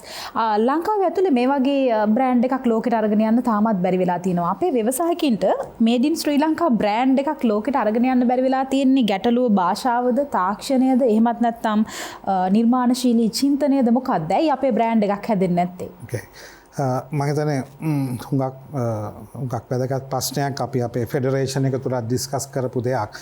ඇත්ත වශයෙන්ම ලංකාවේ බ්‍රෑන්ඩ් එකක් ඉස්සෙල්ලම පිටරට අරන් ගියේ නැසී ගිය උපාලි විජයවර්ධන මහත්මයා කැන්ඩස් චොක්ලට් එක. ඉතින් ඒක USA වලත් මැලේසියා වලත් අනිත් රටවලත් නම්බර් 1 බ්‍රෑන්ඩ් එක වුණා. ඒ වගේම ඒ දවස්වල තිබිච්ච මැක්සිම් හෙන්ට්ලි ෂර්ට්ස් සෝවියට් යුනියන් එක තියෙන කාලේ අපි ඒක එක්ස්පෝර්ට් කරා. ඒ සන්නායක නම ඒ නම් තාමත් ඒ කාලේ හිටපු ජෙනරේෂන් එකට තාමත් මතකයි. ඉතින් ව්‍යවසායකයෙක් කියලා කියන්නේ ඇත්ත වශයෙන්ම නිකං පුද්ගලයෙක් නෙමෙයි සුවිශේෂ පුද්ගලයෙක් කියලා මම ඉස්සෙල්ලම කිව්වා. ඔහු ඇත්ත වශයෙන්ම ඩ්‍රීමර් කෙනෙක්. ඔහු සිහින මවන්නෙක්. මේ සිහිනේ කියන්නේ අපි අර එකපාරක් රිචඩ් බ්‍රැන්සන් කිව්වා මේ dream of the entrepreneur is not the dream that you see in the sleep. It is the one that does not let you sleep. සිහිනයක් කියලා කියන්නේ ව්‍යාපාරිකයෙක්ගේ සිහිනයක් කියලා කියන්නේ අර රාත්‍රියේ දකින සිහිනයක් නෙමෙයි. ඔහුවට නිින්දට යන්න දෙන්නේ නැතුව අවදි කරලා තියෙන දේ. ඒකට තමයි සිහිනය කියලා කියන්නේ. ඉතින් එවැනි පුද්ගලයන් ලංකාව බිහි කරලා තියෙනවා. දැන් DSI ආයතනය තමන්ගේ බාණ්ඩ තියන ඔරෙන්ජ් ආයතනය මේ ඔක්කොම එහෙම ගත්තොත් ඕන තරම් ඉන්නවා. නමුත් ඒ කිසියම් කොට්ටාශයක් පමණයි. ඉතින් මම දකින්න දැන් ප්‍රශ්නයක් ඇහුවා ඇයි මේක වැඩිපුර වෙන්නේ නැහැ කියලා අපි ඒක පොඩ්ඩක් සංශෝධනය කරොත්. එක පැත්තකින් යනවා සමහරු යවනවා සමහරු යවන්නේ නැහැ. එකක් තමයි වෙළඳපොළ හඳුනා ගැනීම. ඒක ලේසි පාසු වැඩක් නෙමෙයි තව රටකට භාණ්ඩයක් යවනවා කියන එක වෙළඳපොළ හඳුනා ගැනීම ඉතාමත්ම වැදගත්. මේ හඳුනා ගැනීම තුළ මේ සංස්කෘතිමය අංගයකුත් තියෙනවා. සමහර රටවල් වල ඒ භාණ්ඩයට තියෙන ඉල්ලුම දැන් උදාහරණයක් විදියට අපි සිලෝන් ටී ලෝකේ තියෙන හොඳම තේ තමයි. නමුත් අපිට ඒ තේ එක සමහර රටවල් වලට ඉක්මනින් යවන්න පුළුවන් සමහර රටවල් වල ජනතාව ඒක තේරුම් ගැනීම ටික කාලයක් යනවා. දැන් චීනය ගත්තොත් ටිකෙන් ටික ඩිවලොප් වෙනවා බ්ලැක් ටී. මොකද ඒගොල්ලන්ගේ තියෙන්නේ වයිට් ටී. ඒක ඒගොල්ලන්ගේ තියෙනවා ටී කල්චර් එකක්. ඒ කියන්නේ තේ සංස්කෘතියක්. අර මේ වගේ මේසේ වාඩි වෙලා පුංචි කෝප වලට දාලා ඒක හදපු තේක 10-15 වතාවක් කතා කරන ගමන් ඒගොල්ලෝ එක පානය කරනවා. ඉතින් මේවා අපේ අය ඇත්තෙන් අපේ ලංකාවෙන් එක්ස්පෝර්ට් කරන්න බලාපොරොත්තු වෙන අය මේ වගේ දේවල් ගැන සැලකිලිමත් වෙනවා. ඉතින් වෙළඳපොළ හඳුනා ගැනීම ඉතා වැදගත්. ඊළඟ එක තමයි මේ වෙළඳපොළට යන්න නම් ගොඩක් කම්ප්ලයන්සස් යම් නිර්මිතීන් තියෙනවා. යම් ස්ටෑන්ඩඩ්ස් තියෙනවා. ඒවා අපි පිළිබඳව අවබෝධයක් තියෙන්න ඕනේ. ඊළඟ එක තමයි සමහරලාවට දැන් උදාහරණයක් විදිහට ගත්තොත් ලංකාව ඉන්දියාව යතර ගත්තොත් එක පැත්තකින් ගත්තොත් ඉන්දියාවෙන් මරුතිකාරයක් එනකොට අපි ඒගොල්ලන්ට දෙනවා තේ පැකට් එකක්. මේ වැඩේ හරියන්නේ නැහැ. අපි දෙන්න ඕනේ හයිටෙක් ප්‍රොඩක්ට් එකක්. මොකද යුනිට් වැලියු එක සම්පූර්ණයෙන් වෙනස්. ඒකයි දැන් මෙතන තියෙන දේ. ඒක නිසා අපේ එක්ස්පෝර්ට් ස්ට්‍රක්චර් එකත් වෙනස් වෙන්න ඕනේ.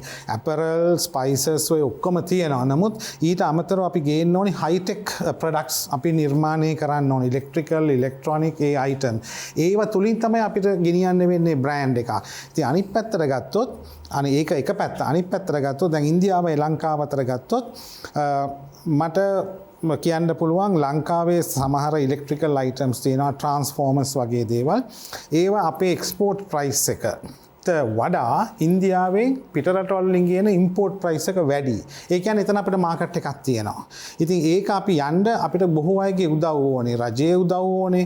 එතකොට මම හිතනවා අපේ තානාපති කාර්යාල තියෙනවා 60ක් පමණ විදේශයන්හි.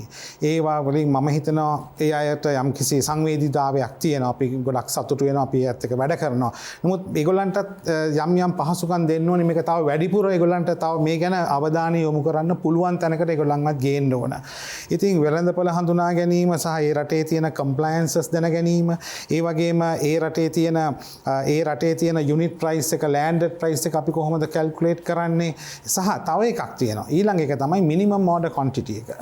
ඒ අය කියනවා මේ 10-15 එවන්න එපා අපිට ඕනි මෙන්න මේ වගේ එකක්. එතකොට එතනට අපි යන්න ඒ පිළිබඳ අවබෝධයක් තියෙනවා. ඊළඟ එක තමයි භාෂාව.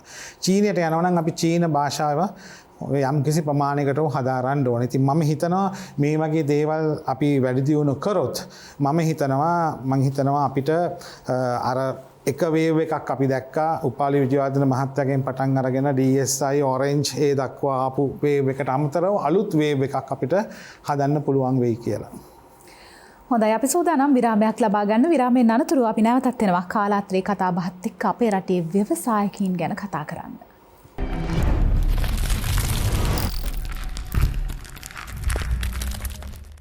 විරාමයෙන් අනතුරුව අපි නැවතත් එකතු වෙනවා කාලාත්‍රේ කතා බහත් එක්ක. අද මාතෘකාව ව්‍යවසායකයා සහ අනාගත අභියෝග.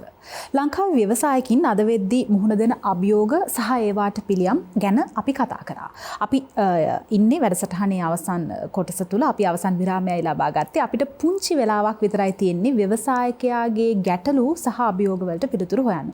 මහාචාර්යතුමා ලංකාවේ ව්‍යවසායකින් කොයිතරම් හොඳ නිර්මාණ කරත් කොයිතරම් හොඳ භාණ්ඩ අපි වෙනුවෙන් නිෂ්පාදනය කරත් වැඩක් නැහැ. ලංකාවේ පාරිභෝගිකයා ලංකාවේ ව්‍යවසායකයා වෙනුවෙන් සහාය සවිය ලබා දුන්නේ නැත්නම් මේ නිසා පාරිභෝගිකයන් විදිහට ලංකාවේ ව්‍යවසායකින් නගා සිටුවීම සඳහා අපිටත් අභියෝගයක් හැකියාවක් තියෙනවා නේද?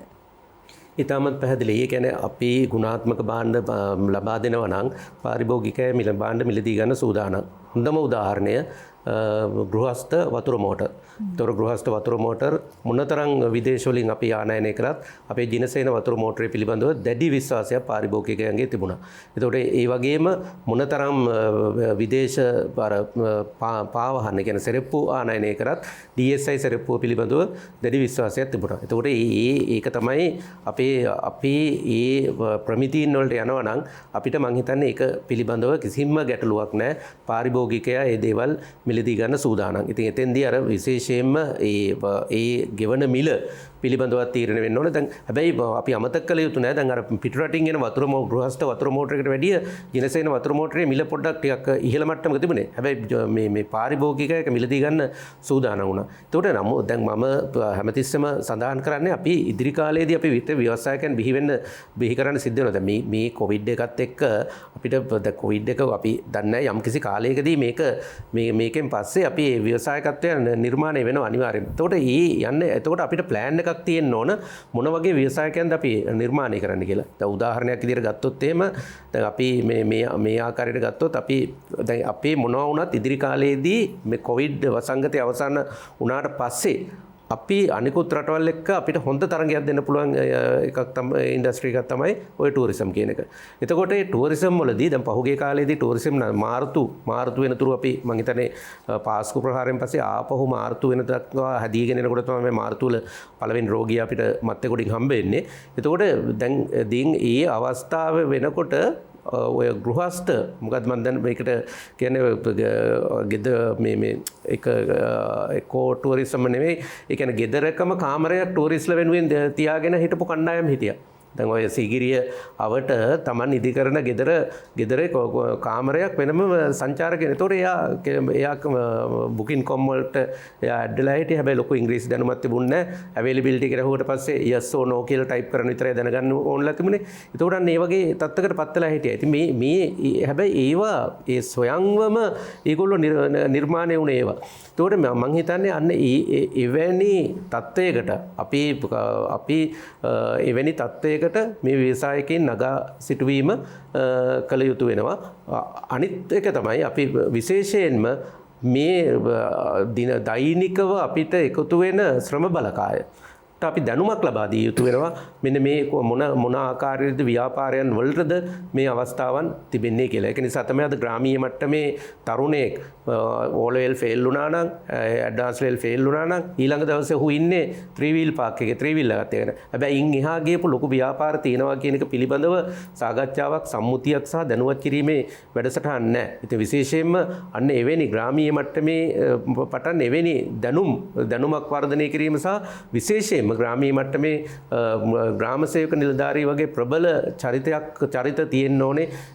යම් ආකාරයකට ඒවා පිළිබඳව දැනුමක් ලබාගෙන ඒ සම්බන්ධයෙන් කටයුතු කිරීමට. එතකොට මෙතෙන්දී මම අදහස් කරන්නේ හැම කෙනෙක්ම සුපර් මාකට් එකක් හෝ වෙනත් සමහර අවස්ථාවලදී අපි හිතන්නේ නැති ව්‍යාපාර ලංකාවේ දියුණු වෙලා තිබෙනවා. ඉතින් ඊටමත් හිතන්නේ නැති ආකාරයේ හිතන්නේ නැති ව්‍යාපාර දියුණුලා තියෙනවා. සමහර අවස්ථාවලදී අපි හොඳටම දන්නවා ඒ පාරේ තියාගෙන සමහර රාත්‍රී කාලේදී ව්‍යාපාර කරපු අය දිනුලා තියෙනවා. දැන් උදාහරණයක් විදිහට ගත්තොත් තායිලන්තය ගන්න.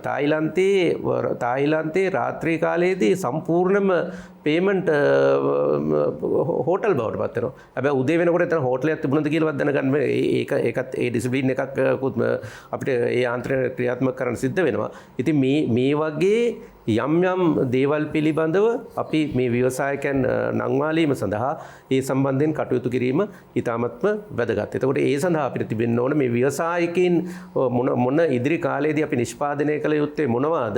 ඒවායික මොන ආකාරයෙන් ලාභ ලැබෙනවාද?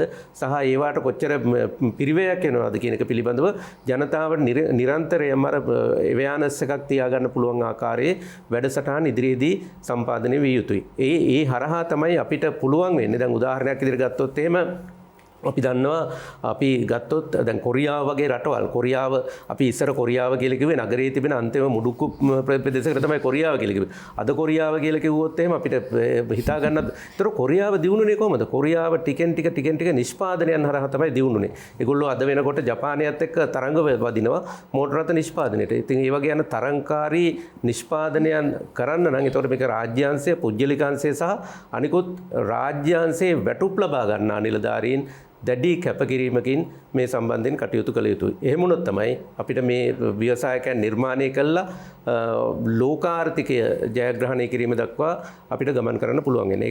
ඒකට ඉහළම දේශපාලඥයාගේ සිට සියලු දෙනාගේම කැපකිරීමක් තියෙනවා. මහාචාර්යතුමා කාලේ තාලයට ගැළපෙන අලුත් වෙනස් ව්‍යාපාරික අවස්ථා ගැන ලංකාවේ ව්‍යවසායකින් දැනුවත්ද? හුඟක් දුරට මෙහෙම කිව්වොත් 10%ක් 20ක් පමණ ගැන දැනුවත්කමක් තියෙනවා. ඊටු 80%ම ඉන්නේ අන්ධකාරයේ. ඒකම අජිත් මහත්මයා කියපු දෙයට යම්කිසි දෙයක් ඇඩ් කරන්න ඕනේ. අපේ රට ඇතුලේ යම්කිසි කෙනෙක් යම්කිසි දෙයක් නිෂ්පාදනය කරනවා නම් එයා නිෂ්පාදනය කරනවා යම්කිසි ප්‍රමාණයක් යම්කිසි ක්වොලිටි මට්ටමක්. ඒක මේ රටේ විකුණන්න පුළුවන්. එතකොට එයා පිටරට ඔබතුමීගේ පළවෙනි ඉස්සල ප්‍රශ්නෙට ගියාම ඒ බ්‍රෑන්ඩ් එකක් හදාගන්නේ කොහොමද කියලා. ඒකට අද තියෙන හුඟක් රුකුල් එකක් ඇවිල්ලා ඉන්ටර්නෙට් එක. Google කරලා සර්ච් කරලා දැනගන්න පුළුවන් මොකද්ද ස්ටෑන්ඩඩ්ස් කියලා. මම ඔබතුමීට කියන එක උදාහරණයක්. මම එක ඉන්ටීරියර් එකක් කරුවා ලෝකේ තියෙන හොඳ බ්‍රෑන්ඩ් එකක ඒ ඉන්ටීරියර් ස්පේස් එක. මට මතකයි ඒකේ තිබුණේ හෑන්ඩ් බෑග්ස්. ඒ හෑන්ඩ් බෑග්ස් ඒ ෂොප් එකේ CCTV සිස්ටම් එක සෙට් කරලා තියෙනවා සිංගප්පූරුවෙන් බලන්න. සිංගප්පූරුවෙන් බලලා මට කියනවා අර හෑන්ඩ් බෑග් එකේ තියලා තියෙන ඇන්ගල් එක වැරදි. ඒගොල්ලන්ගේ ස්ටෑන්ඩඩ්ස් තියෙනවා. ඉතින් මේ ස්ටෑන්ඩඩ්ස් අපි හැම කෙනෙක්ම තේරුම් ගත යුතුයි. ඒගොල්ලෝ කියන්නේ මේ රටේ මේවා විකුණන්න ඕන නම් මෙන්න මේ මට්ටමට ඕගොල්ලන් අපේ ස්ටෑන්ඩඩ්ස් ෆලෝ කරන්න ඕනේ. ඉතින් ඔය ස්ටෑන්ඩඩ්ස් කියන එක අපිට ඉස්සරහට යන්න පුළුවන්. ඒකම ඔබතුමී මගෙන් අන්තිමට අහපු ප්‍රශ්න තමයි කී දෙනෙක් මේ ගැන දැනුවත්ද? ඒ දැනුවත්කම මම හිතනවා ව්‍යවසායකයෙක් හැටියට මෙතුමාගෙන් පාස් අවුට් වෙන ග්‍රැජුවේට් කෙනෙකුට නැත්නම් උපාධිධාරයෙකුට ඒක තේරුම් ගන්න පුළුවන් වෙන්න පුළුවන්. නමුත් අපි ඉස්සෙල්ලා කතා කරේ ව්‍යවසායකයා කියන්නේ දෙවනි පන්තියත් ඉගෙන ගත්තේ නැති අය ඉන්නවා ව්‍යවසායකයෝ. එතකොට ඒකට මොකද්ද කරන්න ඕනේ? අපි ඒගොල්ලන්ව දැනුවත් කිරීම සඳහා යම් ක්‍රමවේද හොයන්න ඕනේ. අපිට පුළුවන් නම් පත්තරේ වේකන්සිස් යනවා. මම මේක අදහසක් දෙන්න. ඒකට කියනවා මෙන්න මේ ව්‍යාපාර කරන්න ව්‍යවසායකයන් අවශ්‍යයි. try කරලා බලන්න කී දෙනෙක් ඇප්ලයි කරද කියලා. මට හොඳ ෂුවර් එකක් තියෙනවා හුඟක් දෙනෙක් ඇප්ලයි කරනවා. අපි තුමු කොහො කර්මාන්තය ගමු. අපිට ඕනේ ජපානයට යවන්න පාපෙසි. කොහො පාපෙසි. මෙන්න මේකයි ස්ටෑන්ඩඩ් එක. කැමති අය ඉදිරිපත් වෙන්න. කී දෙනෙක් ඉදිරිපත් වෙනවද? මේක තමයි තියෙන දේ. ඒක අපිට අපේ යාන්ත්‍රණය ඇතුලෙන් ඒ කියන්නේ අපේ රජයේ යාන්ත්‍රණය ඇතුලෙන් අන්න ඒ වගේ දෙයක් අපි ඇති කරන්න ඕනේ. දැන් කර්මාන්ත අමාත්‍යාංශත් එක්ක අපි මේ වගේ දේවල් කතා කරගෙන යනවා. ඇත්තම කියනවා නම් ඒ වගේ යාන්ත්‍රණයක් ඇති කරුවොත් මේ රට ඇතුලේ ඔය හැංගිලා ඉන්න ව්‍යවසායකයෝ අර දක්ෂකම් තියෙන ව්‍යවසායකයෝ අර අජිත් මහත්තයා කිව්වා වගේ ස්ටෑන්ඩඩ්ස් හොයාගන්න එන ව්‍යවසායකයෝ ඇති වෙන කලින් බිහි වෙන්න පුළුවන්. මොකද හැම දෙයකම තියෙනවා ෆස්ට් ටයිම් කියලා දෙයක්. ඒ මිනිස්සු වැඩක් කරලා ඒකේ වරදක් කරයි. යම්සේකින් ඒ ස්ටෑන්ඩඩ් එක පොඩ්ඩක් ප්‍රිමිතින් වල නැතු වෙන්න පුළුවන්. ඒ ප්‍රිමිතින් වල නැති වුණා වුණත් ඒ මනුස්සයා එකෙන් පාඩමක් ඉගෙන ගන්නවා. දෙවෙනි සැරේ ආයෙ මිස්ටේක් එක කරන්නේ නැහැ. You never make the mistake for the second time. එතකොට මොකද වෙන්නේ? එතකොට පොඩ අපි මේගොල්ලෝම දියුලක් මොකද එක පාරටම කෙනෙකුට බෑ ඔබතුමීට බෑ යමක් පටන් අරගෙන මම ඉන්ටර්නැෂනල් යනවා මේක මගේ බ්‍රෑන්ඩ් එක කියලා කියන්නේ. You have to go step by step. ඔන්න උතන තමයි තියෙන දේ. I think ඒකට අපි පොඩ්ඩක් ඉවසලා ඉස්සරහට යන්න ඕනේ. ඉතින් ඒකට මේ මහාචාර්යතුමාත් කෙනුත් ලොකු දායකත්වයක් ලැබෙයි. අජිත් මහත්තයාට ලොකු දායකත්වයක් ලැබෙයි. අපිට පුළුවන් නම් ওই ටික හදාගන්න. මම හිතනවා මේක වැදගත් පණිවිඩයක්. අපි කවුරු හරි ඉන්න රජයට දෙන්නේ. අපේ රට ඇතුලේ ඇති කරන්න මේ වගේ ව්‍යවසායකයන්ට දියුණු වෙන්න මාර්ග. ඒ කියන්නේ තමුන්ගේ බ්‍රෑන්ඩ් එක පිටරටට ගෙනියන්න. පටන් ගන්න. ඒක තමයි කරන්න තියෙන්නේ. දැන් DSI එක පටන් ගත්තේ එදා පටන් ගත්තා ඉඳලා එහෙම කලේ නැහැ නේ. DSI එක සෑහෙන කාලයක් සටනේ ගිහිල්ලා. වෙන මොකුත් ඕනේ ගන්න දම්රෝ එක. අද දම්රෝ එක ඉන්දියාවේ ඕස්ට්‍රේලියාවේ කොච්චර ස්ට්‍රොංග්ද? ඉන්දියාවට දැන් අපේ චේම්බර් එක ඇතුලෙන් අපේ සුළු හා මධ්‍යම කර්මාන්තකරුවන්ගේ සංගමෙන් අපි ඉන්දියාවට ගිහිල්ලා බිස්නස් පටන් ගත්තා. අපේ කීප දෙනෙක් එහෙ ප්ලේසස් හය කරලා ඒ කියන්නේ කුලියට අරගෙන පටන් ගත්තා. එකක්වත් සාර්ථකුනේ නැහැ. නමුත් දම්රෝ එක අද ඉන්දියාවේ ගියත් ඕන ටවුන් එකක දම්රෝගේ ඉන්නවා. ඒ කොහොමද? ඒ මිනිස්යාගේ තියෙන පොසිටිව් තින්කින්. ඉතින් ඒක ඒ තනි කෙනෙක් එයාගේ සුව උත්සාහයෙන් ගිය දෙයක්. නමුත් අපිට මේ රටක් හැටියට මේ රට දියුණු වෙන්න ඕනේ නම් මේ රට ඇතුලේ අපේ පාලකතුමන්ලාට මම මේ දෙන්න යෝජනාව මේ වගේ දේවල් අපි ඇති කරන්න ඕනේ. අපි කියන්න ඕනේ මෙන්න මේ වගේ බහන්න ඕගොල්ලෝ කිරුවොත් ඕගලන්ට පිටරට යන්න පුළුවන්. දැන් වෙලා තියෙන්නේ මේකනේ. බුලත් පිටක් හදන කෙනාට බුලත් පිට හද ඒක පිටරට යවන්න බෑනේ. එතකොට ඒකේ තියෙනවා යන්න ඕනේ ප්‍රොඩක්ට් රේන්ජ් එකක්. වෙන මොකුත් ඕනේ මේ කන්නඩි ෆ්‍රේම් එක ගන්න. මේක හදන්න කී දෙනෙක් ඉන්නවද ලංකාවේ තුල? කොච්චර දක්ෂ අයගොල්ලෝ ඉන්නවද? මේ පොඩි දෙයක් මම කතා කරන්නේ. ෆවුන්ටන් පෙන් එකක් ගන්න. ඒව හදන කොච්චර දක්ෂ ආයතන ඉන්නවද? දැන් අද ඉස්සර තිබිච්ච හොඳ ආයතන සියල්ල ඒ වගේව දැන් වැහිලා ගිහලානේ. ඇයි? අපි පිටරටින් ගේන හින්දා. ඔබතුමී කියවනේ ඇල්පිනිත පව පිටින් ගේනවා කියලා. ඕක පටන් ගත්තා නම් කිව්වනම් මේම අපි ඕගලන්ට එක්ස්පෝර්ට් ඕඩර්ස් දෙනවා මේ සේෆ්ටි පින්ස් හදන්න. ඇල්පිනිත හදන්න. පින්ස් හදන්න. කී දෙනෙක් එනවා ඉස්සරහට? සමහරක් වෙලාවට රජය ඇතුලෙන් කියයි අපි ඕගලන්ට මැෂින් දෙනවා, ටෙක්නොලොජි එක දෙනවා. අත ඒක තමයි ඊළඟ දේ. අපිට මිසේජ් එක දෙයක්. සමා වෙන මහාචාර්යතුමා හැබැයි ලංකාවේ නිෂ්පාදන මිලදී ගන්න පාරිභෝගිකයන් මැලි වුණොත් පාරිභෝගිකයන් ඉල්ලන්නේ මානයිනික නිෂ්පාදන නම් සමා වෙන හැබැයි කොයිතරම් ලංකාවේ වෙළඳපොලේ ලංකාවේ නිෂ්පාදන තිබ්බත් පාරිභෝගිකයන් මිලදී ගත්තේ නැත්තම් එතකොට මොකද වෙන්නේ? ඒක වෙනම කතාවක්. මම එතනට එන්නම්. නමුත් අපි හොයන්නේ දැන් බ්‍රෑන්ඩ් එකක් පිටරට බ්‍රෑන්ඩ් එකක් අපි ලෝකෙට දීමනේ. එතනදී අපි බ්‍රෑන්ඩ් එකක් අපි හදාගන්න පුළුවන්. අපිට අපේ නමෙන් බ්‍රෑන්ඩ් එකක් හදාගන්න පුළුවන්. එතකොට ඒකම තව දෙයක් තමයි එක්කෙනාගේ මානසිකත්වය අපිට වෙනස් කරන්න අමාරුයි. දැන් අපි මෙහෙම ගත්තොත් Nike running shoes pair එකක් පාවිච්චි කරපු කෙනා Nikeමයි හොයන්නේ. එතකොට ලංකාව ඇතුලේ DSI එක ඒකට සමාන ඊට වඩා හොඳ මට්ටම එකක් හැදුවත් අර මනුස්සයා හොයන Nike කියන බ්‍රෑන්ඩ් එක. ඒකේ ඒ බ්‍රෑන්ඩ් එක ඒගොල්ලෝ රෙජිස්ටර් කරලා තියෙනවා. එතනදී එහෙම කරනවා නම් අපිට අපේ රජය ඇතුලෙන් කරන්න ඕන හොඳයි. Nike shoe pair එකක් කරනවා නම් ඒකේ duty එක කියලා 500%. ඒක ගන්නවා නම් රුපියල් 50000ක් වෙනවා pair එක. ලංකාවේ DSI එක හදනවා නම් ඒගොල්ලන් ඕගලන් ගන්න රුපියල් 15000ට. choice is yours. ඒක කරන්න පුළුවන්. ඉතින් අපේ රටේ පාරිභෝගිකයා එක ගන්න අකමැති කියන කතාව කරන්න උත්තර සහ අපේ රටේ පාරිභෝගිකයා පිටරට ගිහිල්ලා පිටරට වෙළඳපොලෙන් ගේන සමහර ෂර්ට් ගේන්නේ මෙහි මහපුවම තමයි අපව මේ තරම් එන්නේ. made in Sri Lanka. I mean සමහර ලේබල් එක වෙනස් වෙලා තියෙනවානේ. නෑ made in Sri Lanka. මේ ළඟදී මට මගේ සහෝදරයව එංගලන්තේ ඉඳලා ටී-ෂර්ට්ස් දෙකම made in Sri Lanka. ඒ පවුම් 15යි. පවුම් 15යි ලංකාවේ රුපියල් 3500ක් වගේ ගාණක්. මම කිව්වා අයි මිනිස්සු මේ රුපියල් 400 500 මේ ගන්න පුළුවන්. මේක තමයි ඇත්ත කතාව. ඉතින් අපි බලන්න ඕනේ පාරිභෝගිකයන් නොගනී කියන තැන ඉන්න හොඳ නැහැ. පාරිභෝගිකයාට මගේ පෞද්ගලික අත්දැකීම තමයි පාරිභෝගිකයාට හොඳ එකක් දුන්නොත් එයා ඒක අනිවාර්යෙන් වැළඳ ගන්න පුළුවන්. දැන් Nike කියන බ්‍රෑන්ඩ් එකේම ඉන්න කෙනා සමහරක් වෙලාවට ඊට වඩා හොඳයි මේක ඊට වඩා අපි ඒකේ ප්‍රොමෝෂන් එකේ පෙන්වුවොත් එහෙම ඒක මීට වඩා ඒක හොඳයි කියලා ගන්නේ නැද්ද? ඒක ගන්නවා. දැන් බලන්න ලංකාවේ අපි කවුරුත් පුරුදු වෙලා හිටියේ මේ මෑත අතීතේ ජපනිස් කාර් වලට. දැන් කොච්චර කොරියන් කාර් තියෙනවද? කොච්චර ඉන්දියන් කාර් තියෙනවද? කොච්චර වෙන රටවල් වලින් එනම කාර් තියෙනවද? ඇයි ඒ? ඔබතුමා කැමති බ්‍රිටිෂ් වාහනයක් ගලවන්න. මමත් කැමති. නමුත් අරකේ තියෙන වෙනස මොකද්ද? ප්‍රයිස් ඩිෆරන්ස් එකක් තියෙන ඇත්ත. නමුත් ඒකම ඒකේ තියෙන කම්ෆර්ට් එක. අපි හැමදාම බලන්න ඕනේ. හොඳයි.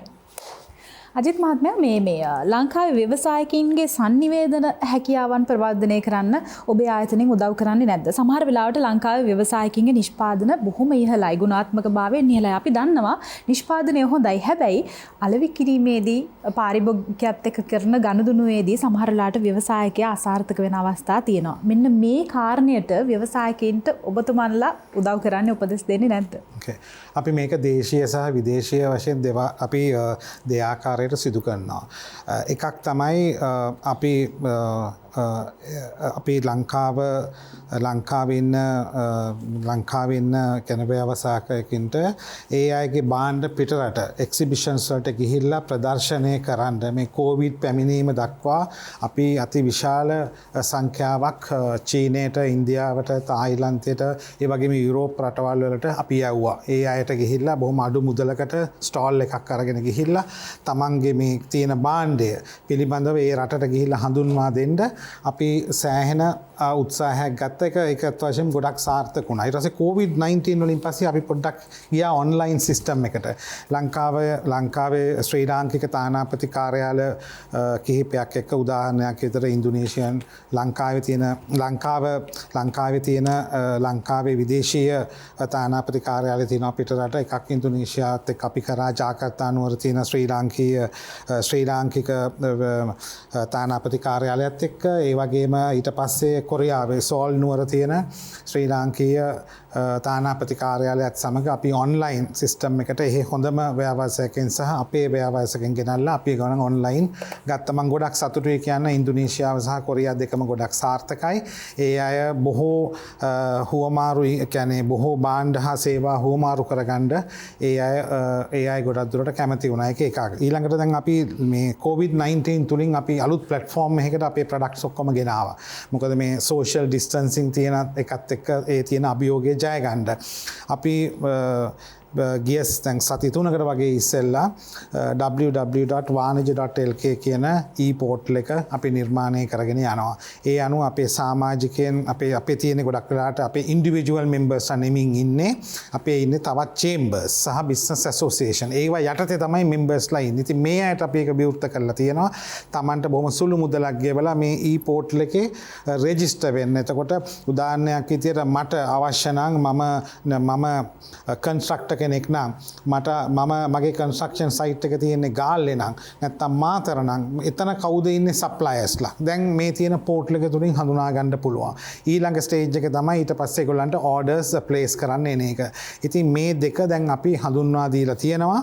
මේ අයට තමන්ගේ භාණ්ඩ අනිත් තමන්ගේ ගැනුම්කරුවන්ට sannivedanaya කරන්න. මේ දෙකම අපි ඇත්ත වශයෙන්ම දැන් ඔන්ලයින් ප්ලැට්ෆෝම් එකේ තමයි මේ මොහොතේ අපි කරගෙන යන්නේ.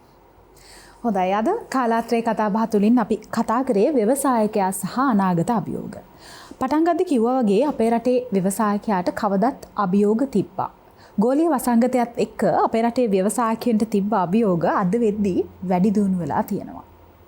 ව්‍යවසායකයා නගා සිටවීමට නම් රජයට ව්‍යවසායකයාට වගේම පාරිභෝගිකයන් විදිහට අපිටත් ලොකු දායකත්වයක් ලබා දෙන්න පුළුවන්. ඒ පිළිබඳවයි අද කාලාත්‍රේ කතාබහ තුලින් අපි කතාබහ කරේ.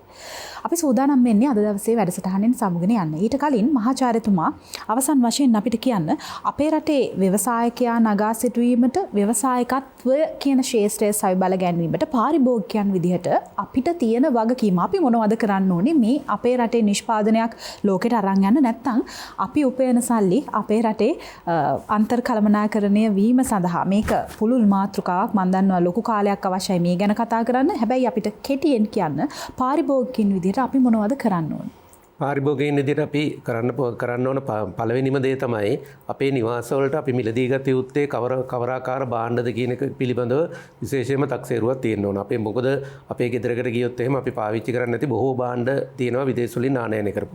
දෙවෙනි කාරණේ තමයි හැම අවස්ථාවකදීම අපි යම් ආකාරයකට අපේ රටේ නිෂ්පාදනය කරන භාණ්ඩ මිලදී ගැනීම සඳහා වූ හැඟීමක් තිබිය යුතුයි.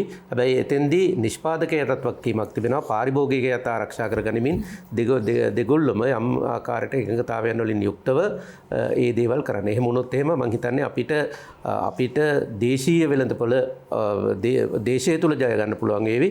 ඒ වගේම අපිට ඉස්සෙල්ලම අපිට අර අපේකම පිළිබඳව ලොකු හැඟීමක් ඇතුව ඒ දේවල් මිලදී ගන්න පුළුවන් වෙයි. ඒ වගේම ඒ දේවල් මිලදී ගැනීම තුළ යම්කිසි ආර්ථික වාසියක් ඇති වෙනවා කියන විශ්වාසයත් පාරිභෝගිකයා තුළ ඇති වෙන්න ඕන. ඉතින් මම හිතන්නේ ওই සියලුම දේවල් එකට එකතු වුණාට පස්සේ පාරිභෝගිකයන් විදියට මම හිතන්නේ අපි මේඩ් ඉන් ශ්‍රී ලංකා කියලා නම තියෙන භාණ්ඩයක් ගන්න එක අභිමානයක් කරලා සලකනවා නම් ඉතාමත්ම හොඳයි. හොඳයි කාලාත්‍රේ කතාබහ තුළින් අද අපි කතා කරේ ව්‍යවසායකයා සහ අනාගත අභියෝග ගැන. ඒ ගැන කතා කරන්න අද දවසේ අපේ වැඩසටහන සඳහා දායකත්වය ලබා දුන්නා.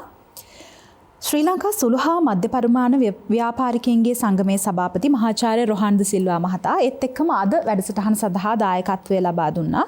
ශ්‍රී ජයවර්ධනපුර විශ්වවිද්‍යාලයේ ජ්‍යෙෂ්ඨ මහාචාර්ය මයුර සමරකෝන් මහතා ඒත් සමගින් අද කාලාත්‍රේ කතාබහ වැඩසටහන සඳහා දායකත්වය ලබා දුන්නා. ශ්‍රී ලංකා වාණිජ සහ කර්මාන්ත මණ්ඩල සම්මේලනයේ මහලේකම් සහ ප්‍රධාන විධායක නිලධාරී අජිත් ඩී පෙරේරා මහතා තිදෙනාටම ආයුබෝවන් බොහොම ස්තුතියි. හිතවතුනි අපි සූදානම් වෙන්නේ කාලාත්‍රේ කතාබහ වැඩසටහනෙන් ඔබේ නිවහනෙන් සමුගෙන යන්න. අපි කතා කරේ ව්‍යවසායකයා සහ අනාගත අභියෝග පිළිබඳව. ව්‍යවසායකයාට වගේම පාරිභෝගිකයන් විදිහටත් ඔබට අපිට අනාගතයේදී මේ ගෝලීය වසංගතයත් එක්ක අභියෝග රැසකට මුහුණ දෙන්නට සිදුවේවි. අපි මුහුණ දෙන අභියෝග අපිට වඩා ව්‍යවසායකයාට දෙන්නේවි. හැබැයි පටන් ගද්දි කිව්වා වගේ ව්‍යවසායකයා කියන්නේ සවිබල ගැන්විය යුතු කෙනෙක්. ඒ නිසා අපි හැමදාම පාරිභෝගිකයෙක් විදිහට වෙළඳපොළ තුල යම් කිසි දෙයක් මිලදී ගැනීමේදී නැත්නම් ඔබ උපයන දෙයක් ඔබේ පසුම්බියෙන් යම් කිසි භාණ්ඩයක් සඳහා හුවමාරු කිරීමේදී ඒ නිෂ්පාදනය අපේ දෙයක්ද අපේ ව්‍යවසායකයෙක්ගේ නිර්මාණයක්ද නිෂ්පාදනයක්ද කියන සෙවිල්ල බැලිල්ල අපේ රටේ ආර්ථිකයට ලොකු දායකත්වයක් ලබා දෙවි. ඒ වගේම ව්‍යවසායකින් හැම වෙලාවෙම නිරන්තරයෙන්ම හිතුවොතින් පුටුව හදපු කෙනා පුටුව හදලා ඉවරයි කියලා හිතුවනම් කැරකෙන පුටුව නිර්මාණය වෙන්නේ නැහැ කියන කතාව අලුත් විදිහට හිතන අලුත් දේවල් කරන ව්‍යවසායකින් නිර්මාණ ශිල්පීන් අපේ රටේ ඕනතරම් බිහි වේවි. ප්‍රාර්ථනය ඔබට සුවදායි දවසක්. ආයුබෝවන්.